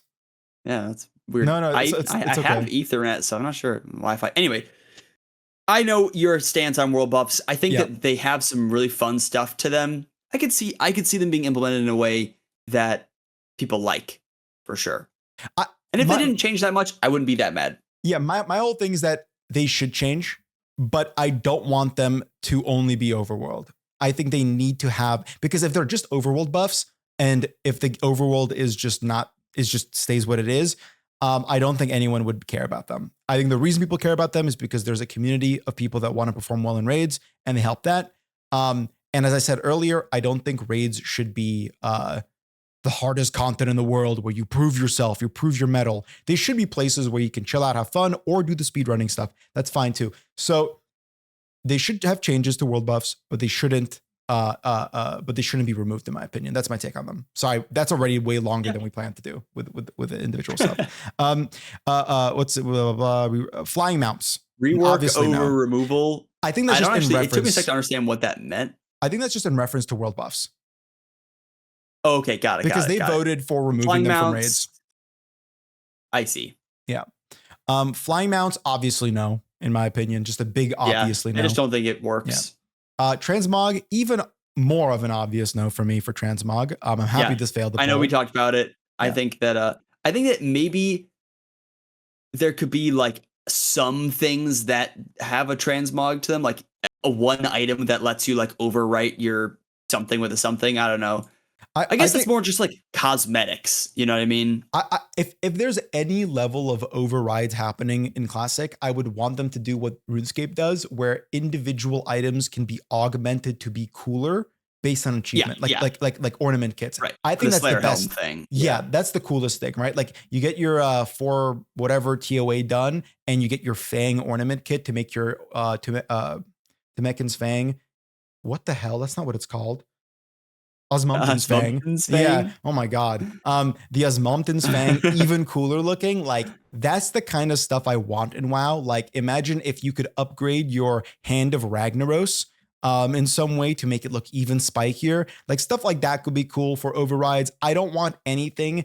I just don't want an item to look like it's not the item that you're wearing. I want it to be identifiably that item. You know, that's the main thing. Yeah. For sure. Rated battlegrounds, 1v1 arenas, 2v2 arenas, 3. Yeah, sure to all that. I don't really care. Yeah, I mean that seems like a great opportunity for there to be more content in the game that like gives a reason for progression. That seems Yep. like an obvious yes to me. Yep. I don't know why 1v1 arenas is a 69. Lol. Why is it lower than 2v2 and 3v3? 1v1 seems like fun to me. It might just be because of class imbalance, if I had to guess. 2v2 kind of evens it out with specific class combinations, but 1v1 Uh-huh. might just be too imbalanced. That's just my guess. I'm really not super familiar with PvP, honestly, so I can't say for Really? sure. Optimized flight paths, that gets a yes from me. Yeah. There's Yeah, there's it's just yeah. jank. That's just removing jank. Yeah, like I think I always believe that like friction is good unless it doesn't add anything. And I think this friction does not add or enhance anything. You still get to see the world Totally. when you're flying. The flight paths are long enough. Yeah. Additional flight paths is a no for me. So I'm glad the community said that too. I don't think there should be additional flight paths. I think that navigation should be, a time consuming effort in Classic. That's what gives the world its scale. I think that there should be more additional travel points. However, they should all be unlocks. Okay. And I very strongly believe in that. I think that is because you can't do POH, stuff in Classic, or at least we haven't really been talking about that. But you can have it such that you construct a new flight path out of a relatively difficult challenge to construct a new flight path at the freaking rebel camp in Stranglethorn Vale, and now all of your alts or all of your sort of alter egos can use that, and I think that's rewarding. Like that is a reward, a new avenue for utility that we keep talking about. I think that would be a really important one. Okay, A time save. I'm sold. I'm sold on that. Although maybe I can add on to that for a moment, just with my own idea, and maybe you can tell me if it's bad or good.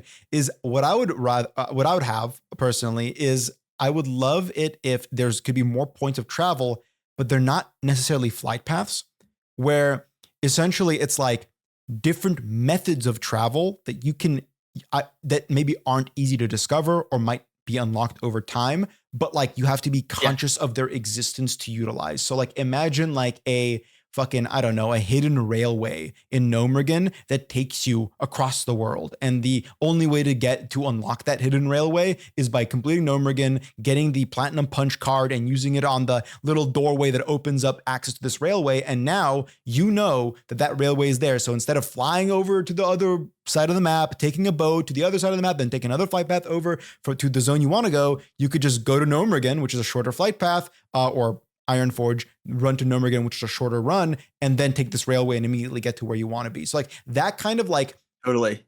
that rewarding game knowledge, as well as having rewards that you unlock to obtain that game knowledge, that to me adds depth to the navigation too, Yeah, absolutely. Okay. And I think I brought this up on our first conversation because this to me is the lowest hanging fruit for make Classic Plus better is these things that exist within the world, like really leaning into the world. There are all these docks that have no boats that go to them, and they even almost seem like they connect, like there was an idea to put boats that go between them in there. Like Menethil, like South Shore has this big ass dock. There's nothing there. Steamweedle Port has this big dock. Nothing goes there. There's these docks at the two troll cities at Shadow Prey and Reventusk Village. No boat goes between, and it's like those things you should, through relatively challenging content, whatever it is, or a quest, or it's long or something, through your efforts you open up that line of travel. And is that super relevant to you at that point? Like it should be not that relevant because you've already completed all the quests. Maybe it's like the highest level quest in the zone or whatever, but it makes getting back there easier, and it makes it easier to get back there with your sort of replays. Yeah.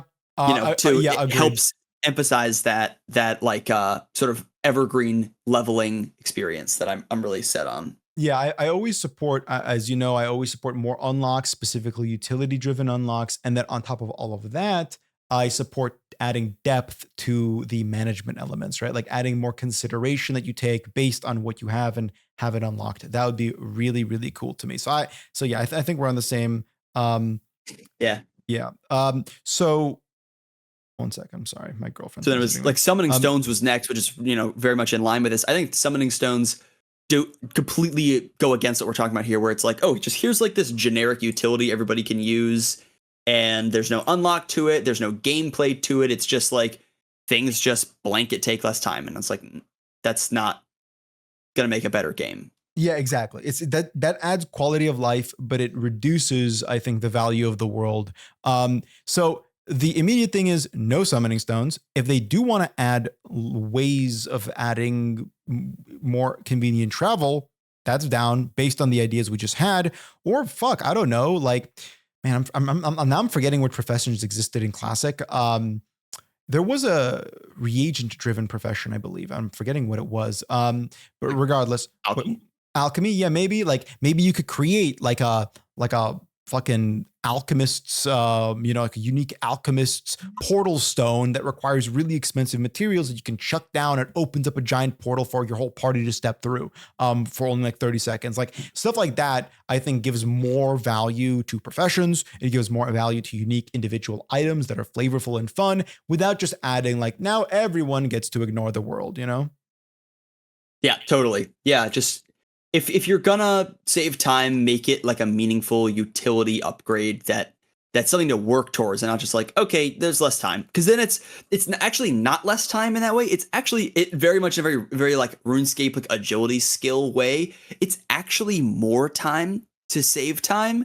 You're not wasting time per se, but you're spending more time on the thing that if you had just run to the dungeon, you probably would have gotten there in less time than you would have taken to like level up your alchemy to like gather all the shit to make this thing. Like, you know what I'm saying? Like, yeah, it's like actually a time sink more than it is a you're essentially time like save. you're valuing saving yourself from future frustration with like navigation for like present frustration with gathering resources, and that's a reasonable trade-off in my opinion. That is part of that like management process that people think about. I like that idea.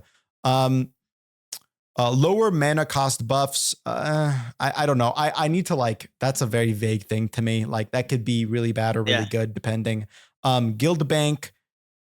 Yes, definitely yes on that one for me. That's one of those things that, another great utility unlock for sure. Yeah. Achievements as they exist in retail, I would say no.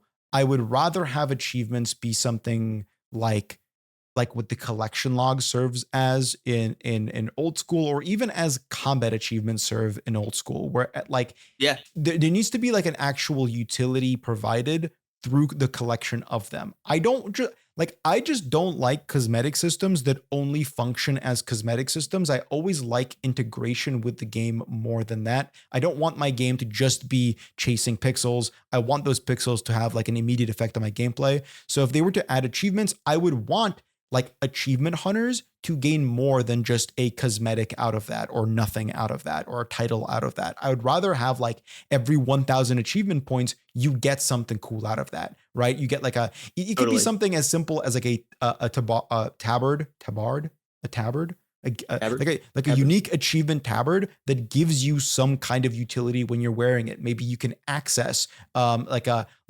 explorer's guild, right? That if you have it equipped, that gives you something really cool out of that, right? Like stuff like that could totally. I completely agree. Yeah. Well, I think because when I sort of sat down with the idea of Classic Plus like years ago, my first thought, this is before we had the ideas of like level repetition or whatever, was completionism. Like that is an avenue of classic as it currently stands that is underexplored. Like it exists in the game, perfectly viable, probably pretty fun. I think that is something that should absolutely be encouraged through gameplay systems. Yeah. Like completionism, completing, like explore every zone, like that should get you something. Like not because it's something else to do with your time. That's like really the base level of it. It's something else to do with your time. something to spend your time doing as you're leveling. You're like, oh, I've like explored most of the zone. Like, let me just like get the last couple and I can like work towards something. You know, it's just, Yeah. It's just another, it's just horizontal, you know, as we like to say in the biz. The biz. In the biz, we HEZ. call that horizontal progression. Look it up. Yeah. Look it up. Dungeon Finder. You've probably never heard of them before. Dungeon Finder, yeah, especially if you've not watched my videos. Yeah. No, Dungeon Finder is it depends on what they mean by this. If they mean like the random like LFG system and where you just get paired with randoms and get teleport to dungeon, yeah, of course not. But if what they mean is a system where you can just list a group in a piece of UI and then find people that are looking for that group or find other groups like that, that to me is better than spamming trade chat. So I objectively speaking, have you played any Anniversary? No, I haven't. Do they have that? Yeah, because they have that in there. Yeah, they have like a relatively slick little LFG tool that, yeah, just like lets you list yourself or see who's listed for a certain thing. I think I found like an AQ through it, which was great. Exactly. So like that's it, just 100% nice, simple. It's great. Yeah, totally. But yeah, so the actual Dungeon Finder from Wrath is, I think it's pretty obvious now. Yeah.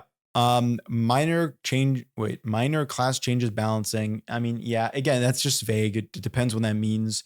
I do support giving every tank a taunt. I do want that. I don't want some tanks to just not be viable in a enormous element of the game's content. I'd rather sacrifice that level of uniqueness in favor of other elements of uniqueness, like my baby protection paladins. I love the class so much. They are already insanely unique. They're the only tank that utilizes spell power in their gear. That's really fucking cool. So like, give them a taunt, give them a taunt and make them so they don't get one shot by bosses. That'd be great. Better quest rewards. Sure. I mean, again, vague, I guess. New raids, similarly. I think I understand what that's saying is like actual upgrades from questing. Because the way the game is balanced currently, just going through leveling, it's like 95% of the loot is just like some weird thing with like spirit on it that, I will say, spirit, underutilized stat. It gets a bad rep. It's actually more useful than it seems. But generally speaking, the quest rewards are just itemized horribly. And so increasing those, I think that we should leave those as a baseline. But I do think there are a lot of quests that are like really cool and really fun, like really unique. And then the reward is just completely not worth it. So you kind of have to like just do it because you care. I think it's worth, quests that ask a lot of you. It's okay to give them decent rewards. I think they like upgraded a lot of the rewards to blue in TPC. Yeah, I think my take on that is that I would rather have a greater reward space, if that makes sense. I wouldn't want there to be more like blue items in my quest rewards, just because like there is something so cool about seeing your first blue reward from a quest that is completely lost in future expansions. Like it just like dies instantly. Absolutely. So like the seeing that blue reward in classic is like an unspeakably badass experience when you're leveling up for the first time. So for me, and I like how crazy stats are in vanilla, although I agree some of them are kind of maybe too crazy. I want more of that. Like I want a broader reward space. In fact, and something I don't think is in this list, I want a greater pool of stats. I was thinking of like what kind of stats would I want in classic and just in an RPG in general. Well, there's tons and tons and tons. Like for example, you could have a stat. So you have a crit chance stat, but why not a crit damage stat? Right. So if you're a class that can guarantee critical strikes, you could do the crit damage build, right? Like instead of just the crit chance. So stuff like that would add more depth to the game, in my opinion. So depends. New raids, I mean, but again, it really just depends on the vision for classic. But new raids would obviously be an element of World of Warcraft. Inevitably, new raids will be in the game one way or another. Updates on old raids. I'm generally a no on this, except unless they want to add like new mysteries and points of like intrigue. Like imagine like you kill Baron Geddon, and instead of getting your Thunder Fury piece, you get like a mysterious like smoldering stone that leads you down a quest line Don't say that that. unlocks a sorry. I don't even know why I said that. I'm just kidding. I don't even know why I said that. That was like a Just oh my God. I fucking triggered Freudian something slip. deep. Yeah. But yes, a rock of the smoldering nature, essentially. an igneous rock. Yeah, an igneous rock, yeah. That leads you down a quest line that unlocks like a secret door in the Molten Core that opens up a path for 2 new bosses. Like stuff like that is a big yes for me. But just being like, now it's Baron Geddon, but he's harder. Like, I don't care. I just genuinely don't care about that kind of experiment. I don't think there's a lot of value to making Ragnaros a harder 40 man. I think there's a limit to difficult group content, and that limit is somewhere way below 40 people. Like 40 people is such a clusterfuck. I do not want to imagine what it's like doing challenging group content with 40 dudes where like 7 of them are like 84 years old and like 8 of them are falling asleep at their keyboard. Like it's just, I don't want to imagine that. I don't want to imagine that. Yeah, I agree. Also, I think there's something good about just leaving content as it is. Like that leaves room. It's like those are hard parameters to then work within to create new content. I think that's a good thing overall. Yeah. It's like let's that's what Old School did. It's like, okay, Fight Caves is this, so with that in mind, we can create the Inferno. Yep. Like, Exactly. Yeah, build off of it. Like make expansions to raids that are cool, that'd be really, really cool. New classes have a no vote, which is interesting. I am, I guess, initially in support of the new classes. I just don't trust Blizzard in making a class that's classic WoW friendly. Yeah. I don't see the vision there. Then that said, though, I think they did a decent job with Season of Discovery with some of their like really unique specializations. I don't like that they just gave existing specializations weapon or talents from future expansions, which is so boring. Like, oh guys, we gave Hunter explosive shot. Wow. That's crazy. Like, oh my God. Yeah. Whoa. You drag and drop some code. Yeah. It's crazy. But like new branches to specializations and new talents from existing specializations would be really cool. I would love for them to just have bigger talent trees that you have more narrow choices in. In fact, I would go so far as to say they should just ditch the entire idea of respecking within individual talents. They should maybe keep the cost of changing specializations or whatever, but they should completely remove respec costs for your specific specialization and just let people play around and have a good time figuring out a cool build with bigger talent trees. Yeah, I could definitely see. Yeah. I think that there's so many ways you would go about that. Like I've thought about it more like as you go, you unlock, maybe through like you're saying with achievements or something, you're unlocking things where it's like a mix and match system where you're able to like maybe drag abilities between specializations. Like just basically, I think that what would be important here for me at least is you're not necessarily strictly gaining in power, but rather there's some exchange happening. I think that would be really fun, is to sort of see how you could eke out certain things if there's an exchange going on where, like, okay, you're a warrior, you lose like charge, but you gain this thing, or you lose intercept, but you gain this like powerful stun. You know what I mean? Like something like that. Just different ways to approach the idea of expanding class identities. I think it's worth it to expand it without entirely just sort of power creeping, what you can do. Yeah. I kind of agree there. I mean, like, that's what I'm saying. Like I don't want people to have access to more kit, but I'd rather just have more unique options for Sure. individual, like that you can really specialize into. And as you said, like I always prefer replacement abilities rather than just new abilities. You know, like I like the idea of like choosing between Shield Slam and a new ability called Shield Wallop that does a different thing. You know what I mean? Like that. I like that. Right, I like right. that idea. And I think Retail WoW, by the way, has an incredible talent tree. And I've always said that about Retail WoW since Dragonflight. Their new talent trees are amazing. And I'm dreading the day that they finally remove them and go to their, I don't know, fucking 4 talent choice tree or whatever they're going to do after. So anyway, Yeah. new The race. last time Oh, I sorry. played Yeah. retail, I think it was maybe WAD. Yeah. The talent tree was horrible back And then. it was like literally the worst, most unfun talents I've ever experienced in my life. It was worse than I could even imagine. Just it was like, do you want the speed buff that looks, I was playing mage, the speed buff that looks like you're made of fire, or the speed buff that makes you look like you're made of ice, or this, and I was like, what is this? Why is this like this? Like, do you want the fire AoE or the frost AoE? And I'm like literally, this isn't talents. This is nothing. This is just, Yeah. so yeah. Yeah, the talent trees back then, Just which so are random. that is the talent tree that they created for MOP and continued until Dragonflight.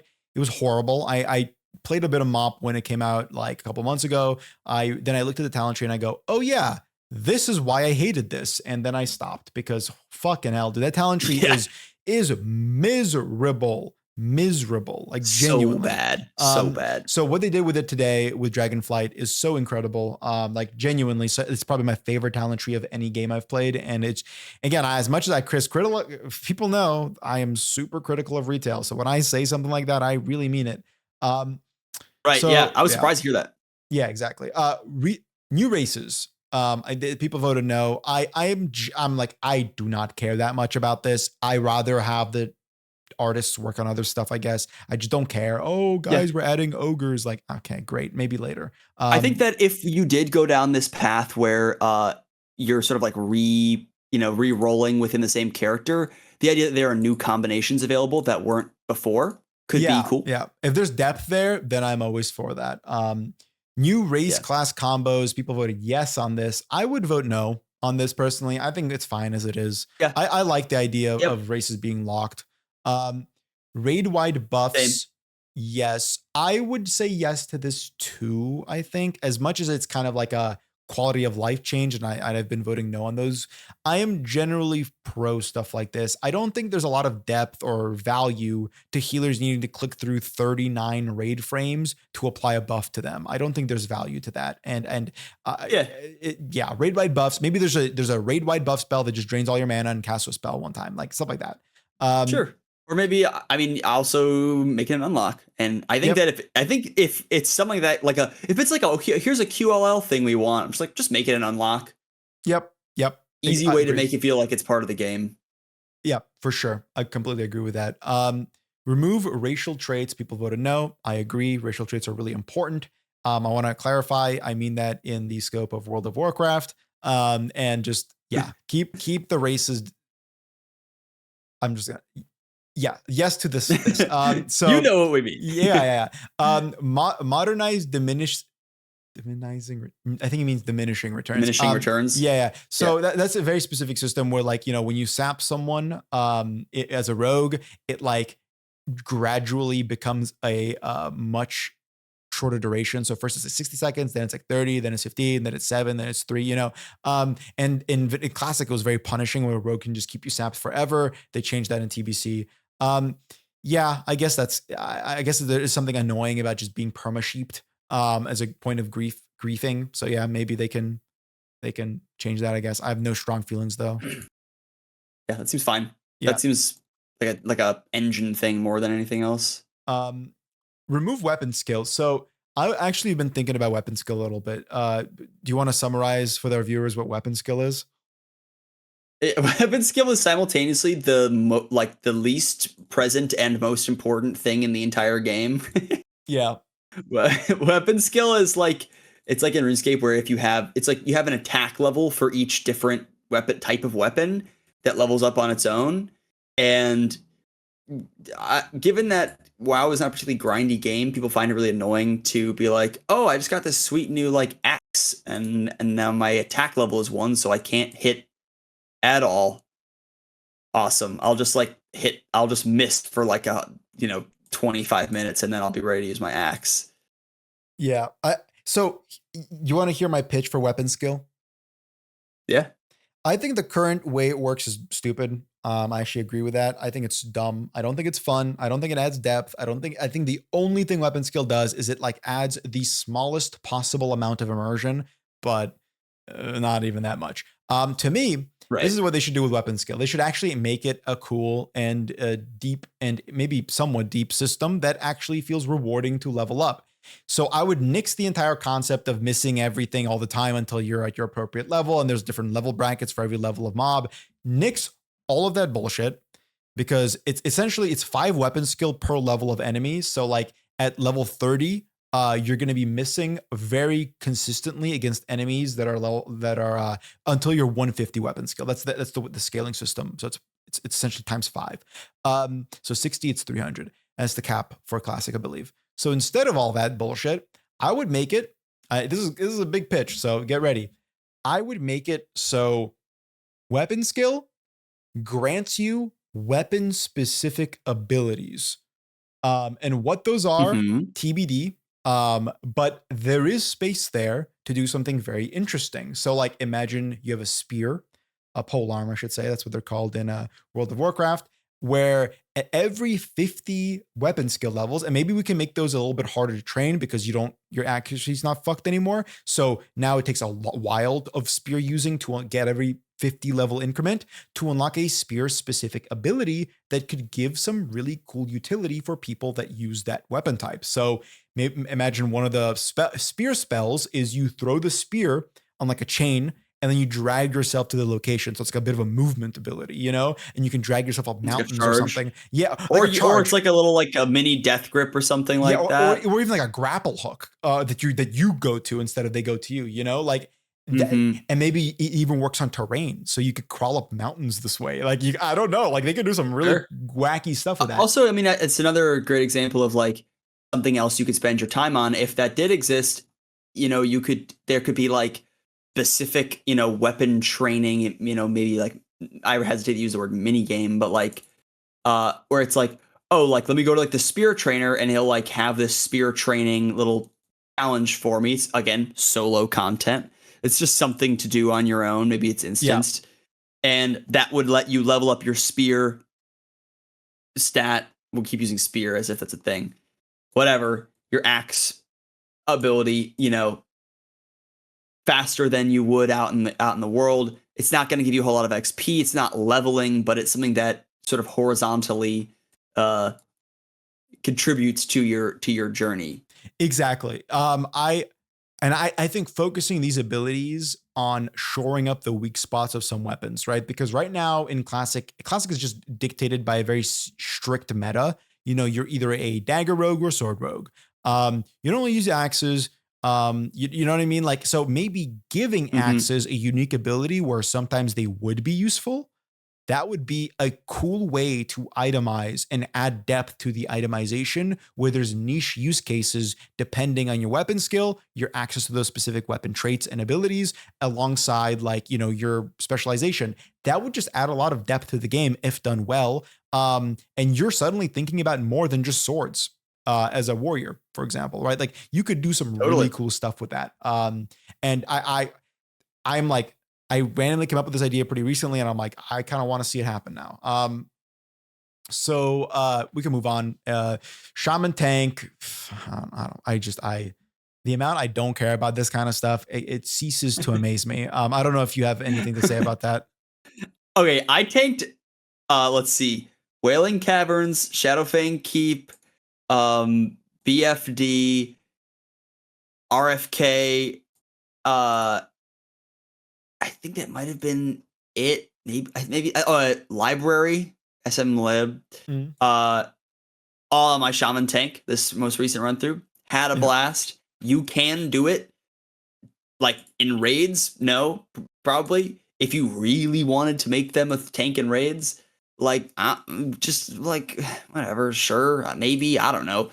Like yeah, I agree. It just doesn't really matter that much. But you can already do it. It's perfectly fine. It works great. Rockbiter is a great threat tool.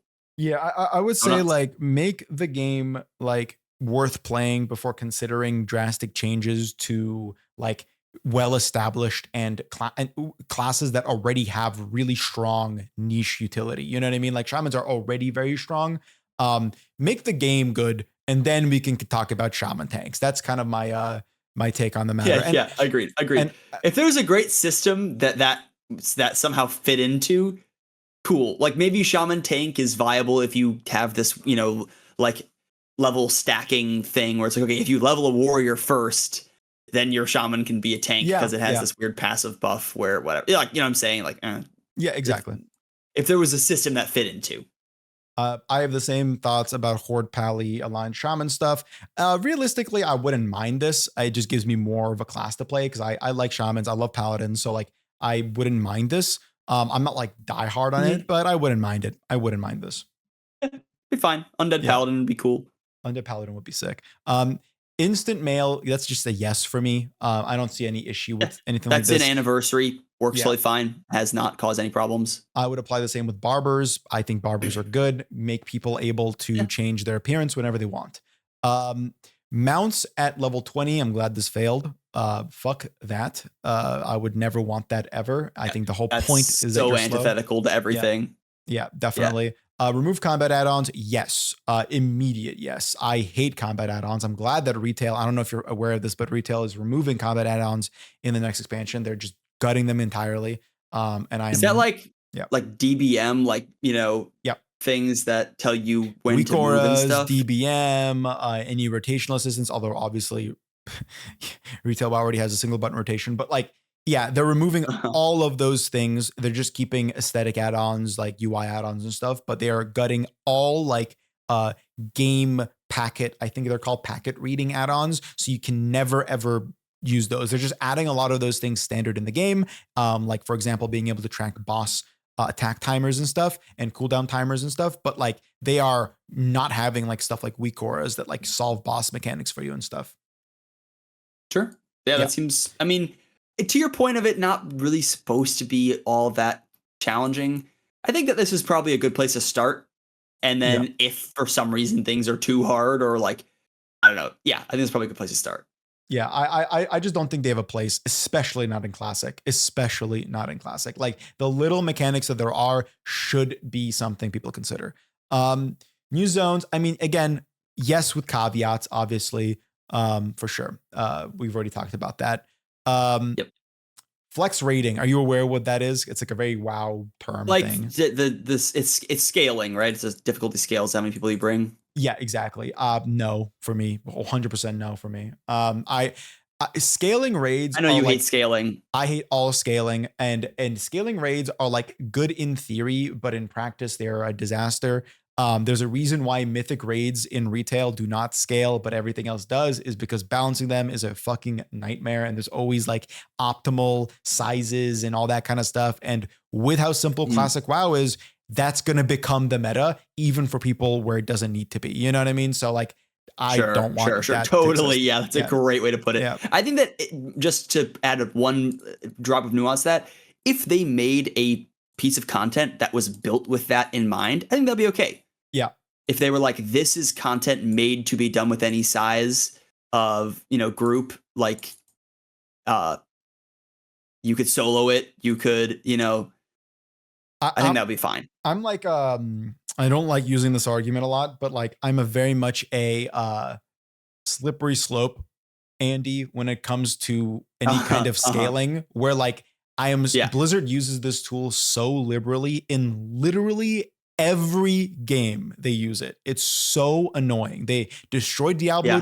They destroyed the leveling in Diablo 4 with it. They destroyed leveling and just everything with retail with it.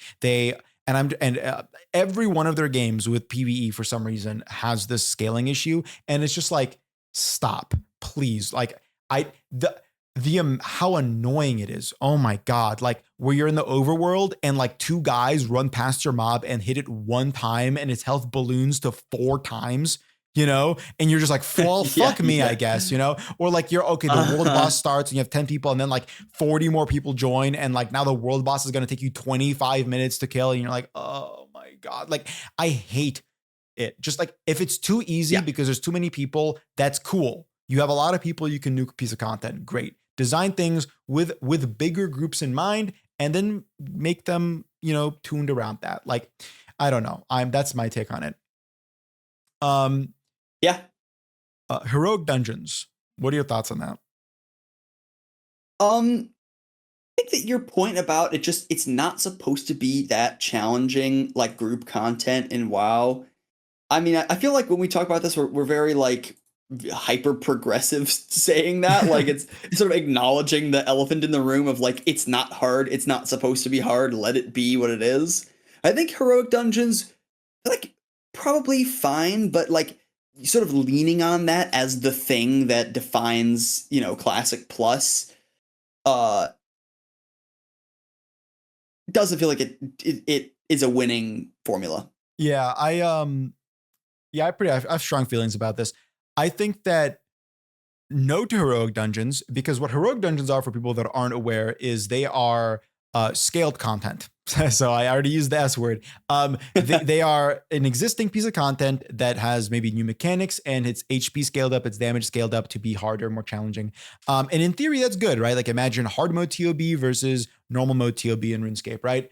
That's kind of what it is. Like hard mode is a heroic mode.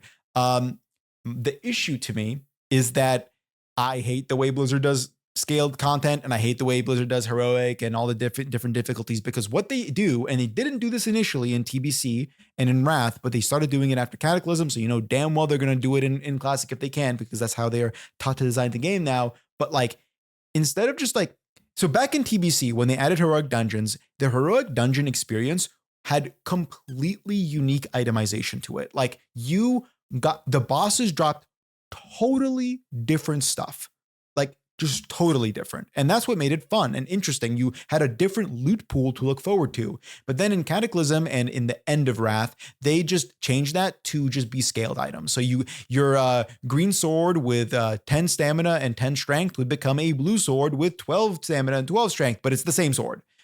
Just super lame shit like that. Has no place in Classic, in my opinion. And to me, they have two options: either add more dungeons, with some of them being a lot harder, like challenging, or they can do, in my opinion, an even cooler thing. And they only did this a couple times in retail for raids. Are you familiar with the challenge mode mechanics of Ulduar? Yeah, where it's like you can opt in to a more difficult boss fight by doing like thematically appropriate things during the boss.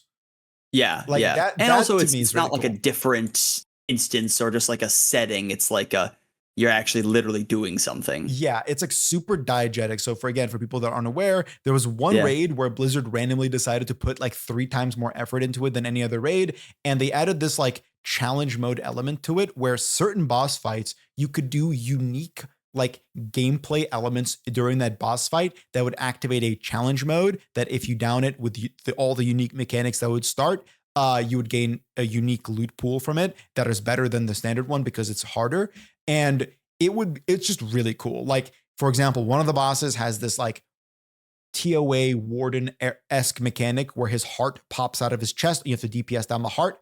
And if your DPS is good enough, you can kill the heart, which regenerates his entire health bar and enrages him and makes the boss much harder. And that's how his challenge mode activates. Another boss, there's a big red button that says do not press. And if you press it, the challenge mode activates. There's another boss, we have to keep all the ads alive in the room, and then they activate during the fight and makes the fight harder. Like, there are these really diegetic, unique, and thematically appropriate ways to make a fight harder, and you're rewarded for that. It's really cool. And I would actually love that kind of stuff in Classic. That's the kind of like really evocative stuff that belongs in Classic. Totally. It's very classic, very classic. Yeah. Also the idea of you DPS so hard that you unlock something, I feel like is very I think it's a good way to approach stuff for the Classic player, where it's like, since they're just obsessed with just like zugging everything, like putting stuff behind DPS checks seems like a I don't know,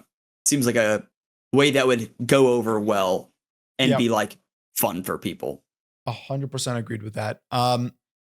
Okay, so AoE looting. For some reason, I am not for this, and I don't even know why. How do you feel about this? Yeah, I think that I keep saying like it's just something you spend your time on in the game, and I think that just like removing everything that you spend your time on is like how we get stuff like retail. And I just it's never bothered me to loot stuff. Um and also I feel like it also incentivizes like AoE farming, which I don't that's a whole different conversation, but to like be like, yeah, you can AoE loot everything. It's like, do we really want to make that easier? Yeah, So yeah, I would be perfectly happy to say no. yeah. I for this, it's this weird thing for me where like there's just something very much like tangible and tactile about killing a spider and looting its 2 gray items that it drops. Um, that like speaks to me at a fundamental level. I don't know if it's nostalgia. I don't know if there's an actual value to it, but to me, that is completely lost where you click the loot button and everything within like 30 yards is automatically picked up simultaneously. There's just something And what we've there said this that is already, lost. but if you really wanted to add this, make it like a trinket or something. Yes. Yeah. Make it Like like a a vacuum. unlock something. Yeah, vacuum or something where you're like it makes sense to do that, and also like would probably be pretty annoying to get early on. But once you have it, what I'm saying, like just it makes you feel like it's like an herb sack or whatever, or like you're like, oh, now I can like do this same thing I was doing slightly differently, that in a way that feels like something has changed in the game for me, Yeah. not just like, oh, I have a setting. Exactly. Remove logging capabilities. I'm assuming this is just multi-logging. So yeah, sure.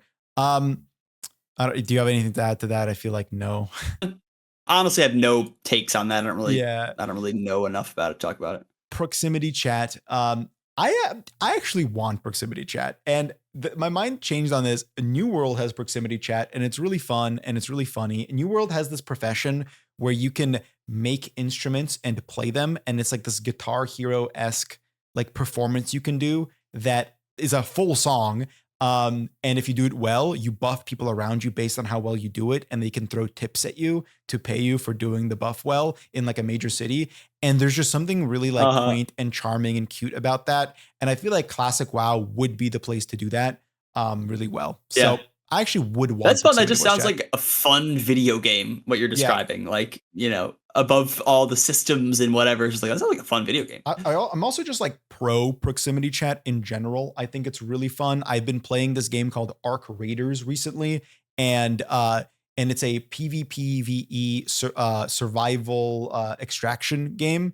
And the solos in that game, especially because it just came out, it's a very high risk, high reward game. So and the actual like robot.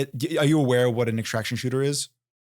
It's like Tarkov. You're talking about like where you go in, you try to get stuff, you try to get out, not die. Yeah, exactly. And the AI and like the general like enemy AI, I should say, is really, really, really intelligent in the game and like super, super dangerous. So there's a very real chance they can just slaughter you, like slaughter you. So you're very likely, especially in solos, to team up with other players to overcome this. You're really rarely fighting other players. You're much more likely to team up with them. And the proximity chat just makes so many like fun and funny moments. Just like from playing the game for a couple of days, I have had so many like just charming and fun moments just from hearing someone like "help me" out in the distance and he's getting attacked by robots.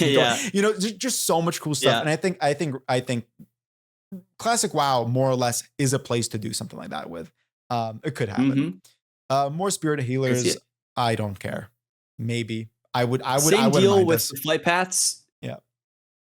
Make them an unlock. Make a quest where in each zone there's a quest that you do for the spirit healer or something. You're building a graveyard. You know what I mean? Like just make it something you do in the game that has a utility value to it. Yep. Okay, we are close to being done, so let's try really rip through some of these, okay? We're gonna say yes or no. 10-second response at most. Yeah, 10-second response. Okay. So Heroes in Bloodlust. Don't care. Yeah, no for me. Level cap increase. We already talked about this. Yeah, we talked about Definitely contextual. yes, but in a different way. Yeah, a different way. It can't just be expansions or whatever. Mythic Plus. Yeah. I don't know. Honestly, don't know about it. It's scaling system. No, not in Classic WoW. No. Additional battlegrounds. Yeah. More content. Sure. Mob quest scaling. No, never that. No, and look, people agree with you as at 3%. Yeah, nice. Good. There you go. Fuck that. Remove heartbeat. I don't know what that means. Heartbeat resist. It's like you can resist. You can just like unsheep randomly or unsap randomly. If it's. Yeah. Why would we get rid of that? That's like a cool, like texture to PvP. That's all that is. To be clear. Yeah, don't remove that. Shorter mount time. I would say, honestly, this is kind of one of those things where you can have a cool mount item that shortens the mount time. It's mount time. Yep, yeah. It's could be a system. Personal loot. No to personal loot. Yeah. Never that. Sure. Linkable professions. I don't know what they mean by this, but they mean like you can link your profession in chat. I think you can do that in like retail, but you can't do that without an add-on. For sure. I would agree with this. Yeah. Increase the quest cap 30. Yes. Of course. In fact, make it infinite. Who cares? Extended character. Yeah. Make it infinite. Extended character stats is just an add-on thing. Sure. Yeah. Sure. HD graphic toggle like Cataclysm Mop. What do you think about this? Sure. That just doesn't impact the systems at all. So yeah, I'm generally on this. I'd rather just them focus more on the style of Classic because it's so different than retail instead of just porting from retail to Classic, because I think the toggle element makes them want to port things better more. So I'm just going to lean to no on this one. Shared mob tags for questing. You know what?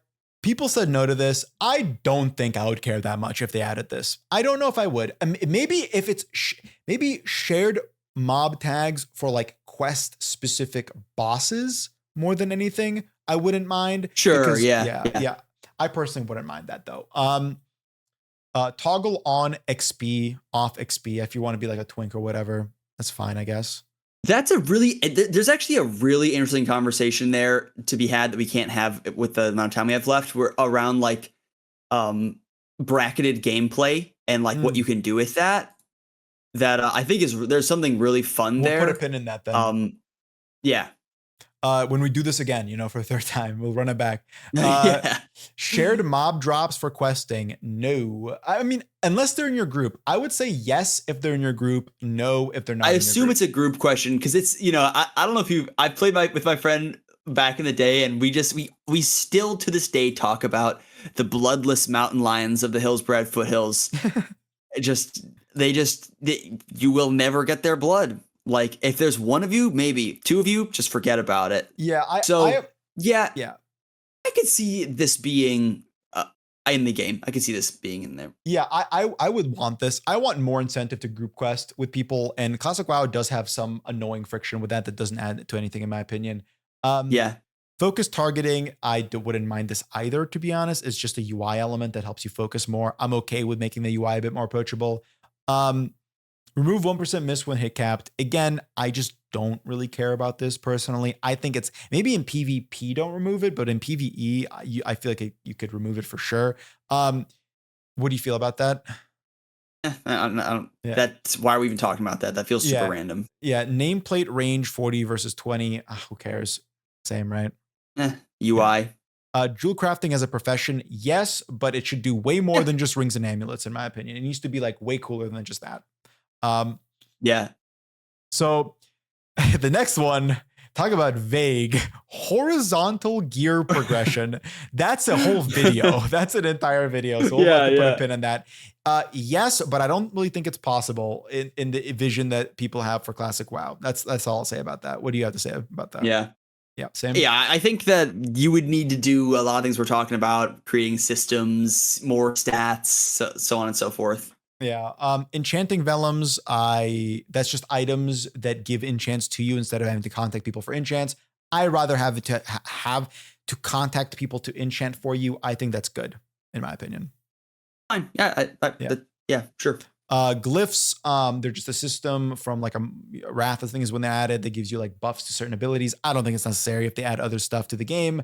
I think there's other cool things they could do instead. Yeah, glyphs are sort of like a stand-in for more stuff. That's all glyphs is. Yeah. Keep combos on target. This is a good, I think this would be a good quality of life change. I don't see any issue with that. Yeah. Yeah. Yeah, totally. Dungeon raid maps, I would say no to this. I actually don't think they should add these. I like no raid maps. But I don't care that much either way, to be honest. I wouldn't feel strongly about it. Wouldn't really mind. Yeah. PvP trinket 2 minutes. I don't care. Instead of 5. Yeah. I would say, yeah, I don't know. I also don't care. Yeah. Offhand, hit chance, rework, I'm assuming offhand's more accurate. Again, I don't really care that much. Personally. Yes, yeah, whatever. Collections. It's just coming out of DPS numbers end of the day. Yeah, this is all the kind of stuff they could just add to Anniversary, and it wouldn't be Classic Plus. That's my take on these ideas. Right. Collections tab, no, because there's no transmog system. But if they add some cool stuff to collect, like that's a whole thing we can talk about later. But they could add some cool stuff to collect. In that case, yes. It's kind of like the achievements conversation, where if it's just nonsense cosmetics, no. If it's something of value, yes. Sure. War mode instead of PvP servers. For retail, yes. For classic, no. Mm-hmm. Yeah. Same yeah, thing I think that there's some interesting stuff to be done with PvP. Over, like world PvP. I don't know. I honestly haven't thought about it enough. Yeah, it's a whole. It's one of those things where I hate it when it's happening, but I like thinking back at it. So it's a hard conversation to have. Right. Hearthstone cooldown 30 minutes. Again, this is a system. What we're describing here is a system. Yeah, like this can be changed. We can augment a Hearthstone in some cool ways. There can be mechanics to it. Sure. Leveling challenges. Vague. Yes, I guess. Yes. Yeah, I've thought of a bunch of different leveling challenges where it's like you can like upgrade your quest into like a more difficult quest. Yeah, like different version of it. I don't know. I think that there's some fun stuff to be done there. I would give that a big yes, depending on if it's what I'm picturing. Built-in questy, so it's essentially quest helper for World of Warcraft. Honestly, for WoW, I would say yes, just because like everyone's using questy anyway. It's like one of those things. You know what I would say is I'd say yes, and also in that put the voice thing in there. Oh yeah, as an option. Because just like make it so that it's easier to actually do the objectives, but also easier to keep up with what's going on. Yeah, I would love it. Like, you start the quest, but then the narration of the quest text happens as you run to the next area. That would be a cool way to do it. Cause I don't like not want to read it, but also like, I don't want to just stand still and read it. You know what I mean? Like I would be okay with that. Remove rank 14 being BIS in PvE. No to this. I love the idea that PvE and PvP have crossover. That's the entire point of getting a cool item in PvE and taking it to PvP and vice versa. That's good in my opinion. What do you feel about that? I think that based on the way that the meta has gone, the idea that people essentially just like for 0 skill, just pure time, basically skip all of raiding gear progression, I think is kind of lame. But just because there's so many, like on Anniversary, they made it, I think, a little bit easier to get rank 14. There are tons of rank 14. I think basically everybody in Orgrimmar is rank 14. Yeah, I swear to God. In that case, I'm more referring to the OG rank 14 where you have to spend 3 months of sleepless nights to get it. Then yes. But if it's just the meme like AFK in Alteric Valley, no. Like my friend, that's all it is. Yeah, my friend got rank 14 and I was there over the summer when he was getting it. And it was literally, he woke up at 6 a.m. and he went to bed at like 12 for every day for like 2 months straight. It was insane. And you know what? Yeah. He deserved BIS. He deserved it more than every raider. Right. More quests in existing zones. Again, we talked about it with caveats. Leveling system needs to be addressed. And finally, last few ones, the same one. Okay. Reworked itemization for existing items. I know what they mean by this, and I fuck no to this. I know what they mean by this. They mean the season of discovery bullshit that makes every item the retail version of it. Where It just sort of like, just sort of like flattens everything. No, we can't flatten everything. No, it needs to be crazy and chaotic. And the only way to replicate the craziness and chaoticism, the discord of classic WoW originally, the unintended insane itemization, is by adding like 20 new stats to the game and letting Blizzard try to tune them, which they won't be able to. That's the only way to do it. Up. Yeah, exactly. Like, because otherwise they're going to do the season of discovery thing where every raid just devalues the previous one, like, like always.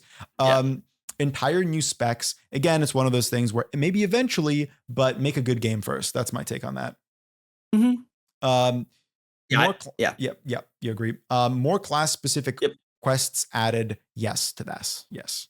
100% yes. Yep. If you're going to do like any one thing off this entire list, just if you're going to pick one, I feel like it would be that for me. Yeah, for sure. You know what I mean? Like modern that is where so much house. of the fun is. What do you think of a modern auction house? I honestly don't even know what that means. I've never played with the retail auction house. It's just easier to use. It's quality of life for the auction house. So yeah, I would agree with this personally. Yeah, I mean, you could just as opposed to letting it be an add-on. Yeah. Sure. Also, at the same time, I kind of feel like the add-ons do a pretty good job and let you be a little more customizable with it. So I don't really know if that's that important. Yeah, I mean, I don't think it's that important either.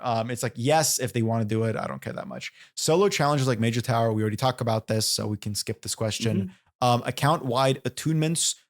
So I think you'd say yes to this, and I would actually, maybe I wouldn't say yes to this, and maybe you wouldn't either, because I just remember attunements are just the quest lines to unlock the raids. Maybe not. I do think attunements are one of the things that would benefit largely from the sort of system I'm describing, where the things you unlock, an attunement is an unlock, carry over between characters that you're stacking on this releveling system. So I would say yes, but not like yes, but as it applies to the way I was describing it, account wide, like sure, I guess I don't know. That feels a little bit more. I'd rather make it like cut and dry. It works because you are the same person. You have the same name. You're the same guy. You know what I mean? Yeah. So there's 4 left. The last 3, in my opinion, are again just So challenger events around the world. We talked about this already. I think we both agree that this would be cool, right? Yeah. And the only other one that I find that interesting is integrate professions further into raiding. I would like this. I don't want only engineers to be good in raids. Yeah, for sure.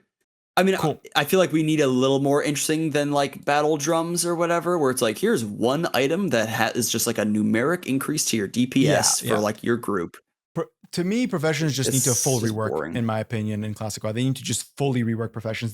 That's my like one thing is if they want to do a Classic Plus, I want to go in and every profession is properly different and unique and much more fleshed out. Much more of a system. Yeah. I think that's you're talking about what we've been talking about, which is just more systems. And here's one that, hey, already exists and people are familiar with, but like, let's just make it actually do something. Yeah, exactly. Well, I don't want to cut things too short here, but I am unfortunately reaching our limit here. I have to leave in like a minute. But I feel like we are just scratching the surface, not just in Classic WoW, but I want to do an entire conversation with you about reworking skills in RuneScape. You know what I mean? Like that could be a whole separate thing. My idea was this is actually, it's nice because for you could be like, this is the Classic Plus discussion. It's all it is. No, 100%, and I don't want to pitch something because I'm sure you'll be on at some point down the line. I want to pitch something where it's like, we both sit down and we rework a skill, you know what I mean? Or we pitch ideas for a skill rework and we kind of like present it to one another and have the other person criticize it and give their feedback. That'd be a really fun one. I try to get Idle involved too, because he's a lot of ideas in that department too. So that'd be really fun. Would love that. So again, not to rush out, but I am unironically rushing out. Thank you so much for joining, Josh. As always, it was like a pleasure and a half to talk to you. You have so many thoughts about this stuff. Super insightful, super interesting conversation. I like another person that can yap just as much as me about this kind of stuff. Yeah, this is great. We're scratching the surface, but I feel like this is a good, like, if someone really wanted to know, if they wanted a roadmap for Classic Plus, I feel like this conversation is a really good starting point for like a hopeful version, or like, what could it be? I feel like this is the best, the best single piece of content that I think I know exists. That is that. Yeah, for sure. And I'll say this finally is that if you want Classic Plus, don't be afraid to risk it all for it, because I don't think we're going to get success from playing it safe. And it's not like old school RuneScape. We don't have years and years of failures from a small investment. This is going to be a big investment from Blizzard, so we cannot play it safe and have the game peter out and die and lose that investment and then lose any potential hope for the future. That's my take on Classic Plus. But anyway, thank you so much, Josh. Thank you for coming, and I hope I'll see you later on this show again. Thank you, guys. This has been Fireside. Let's do it.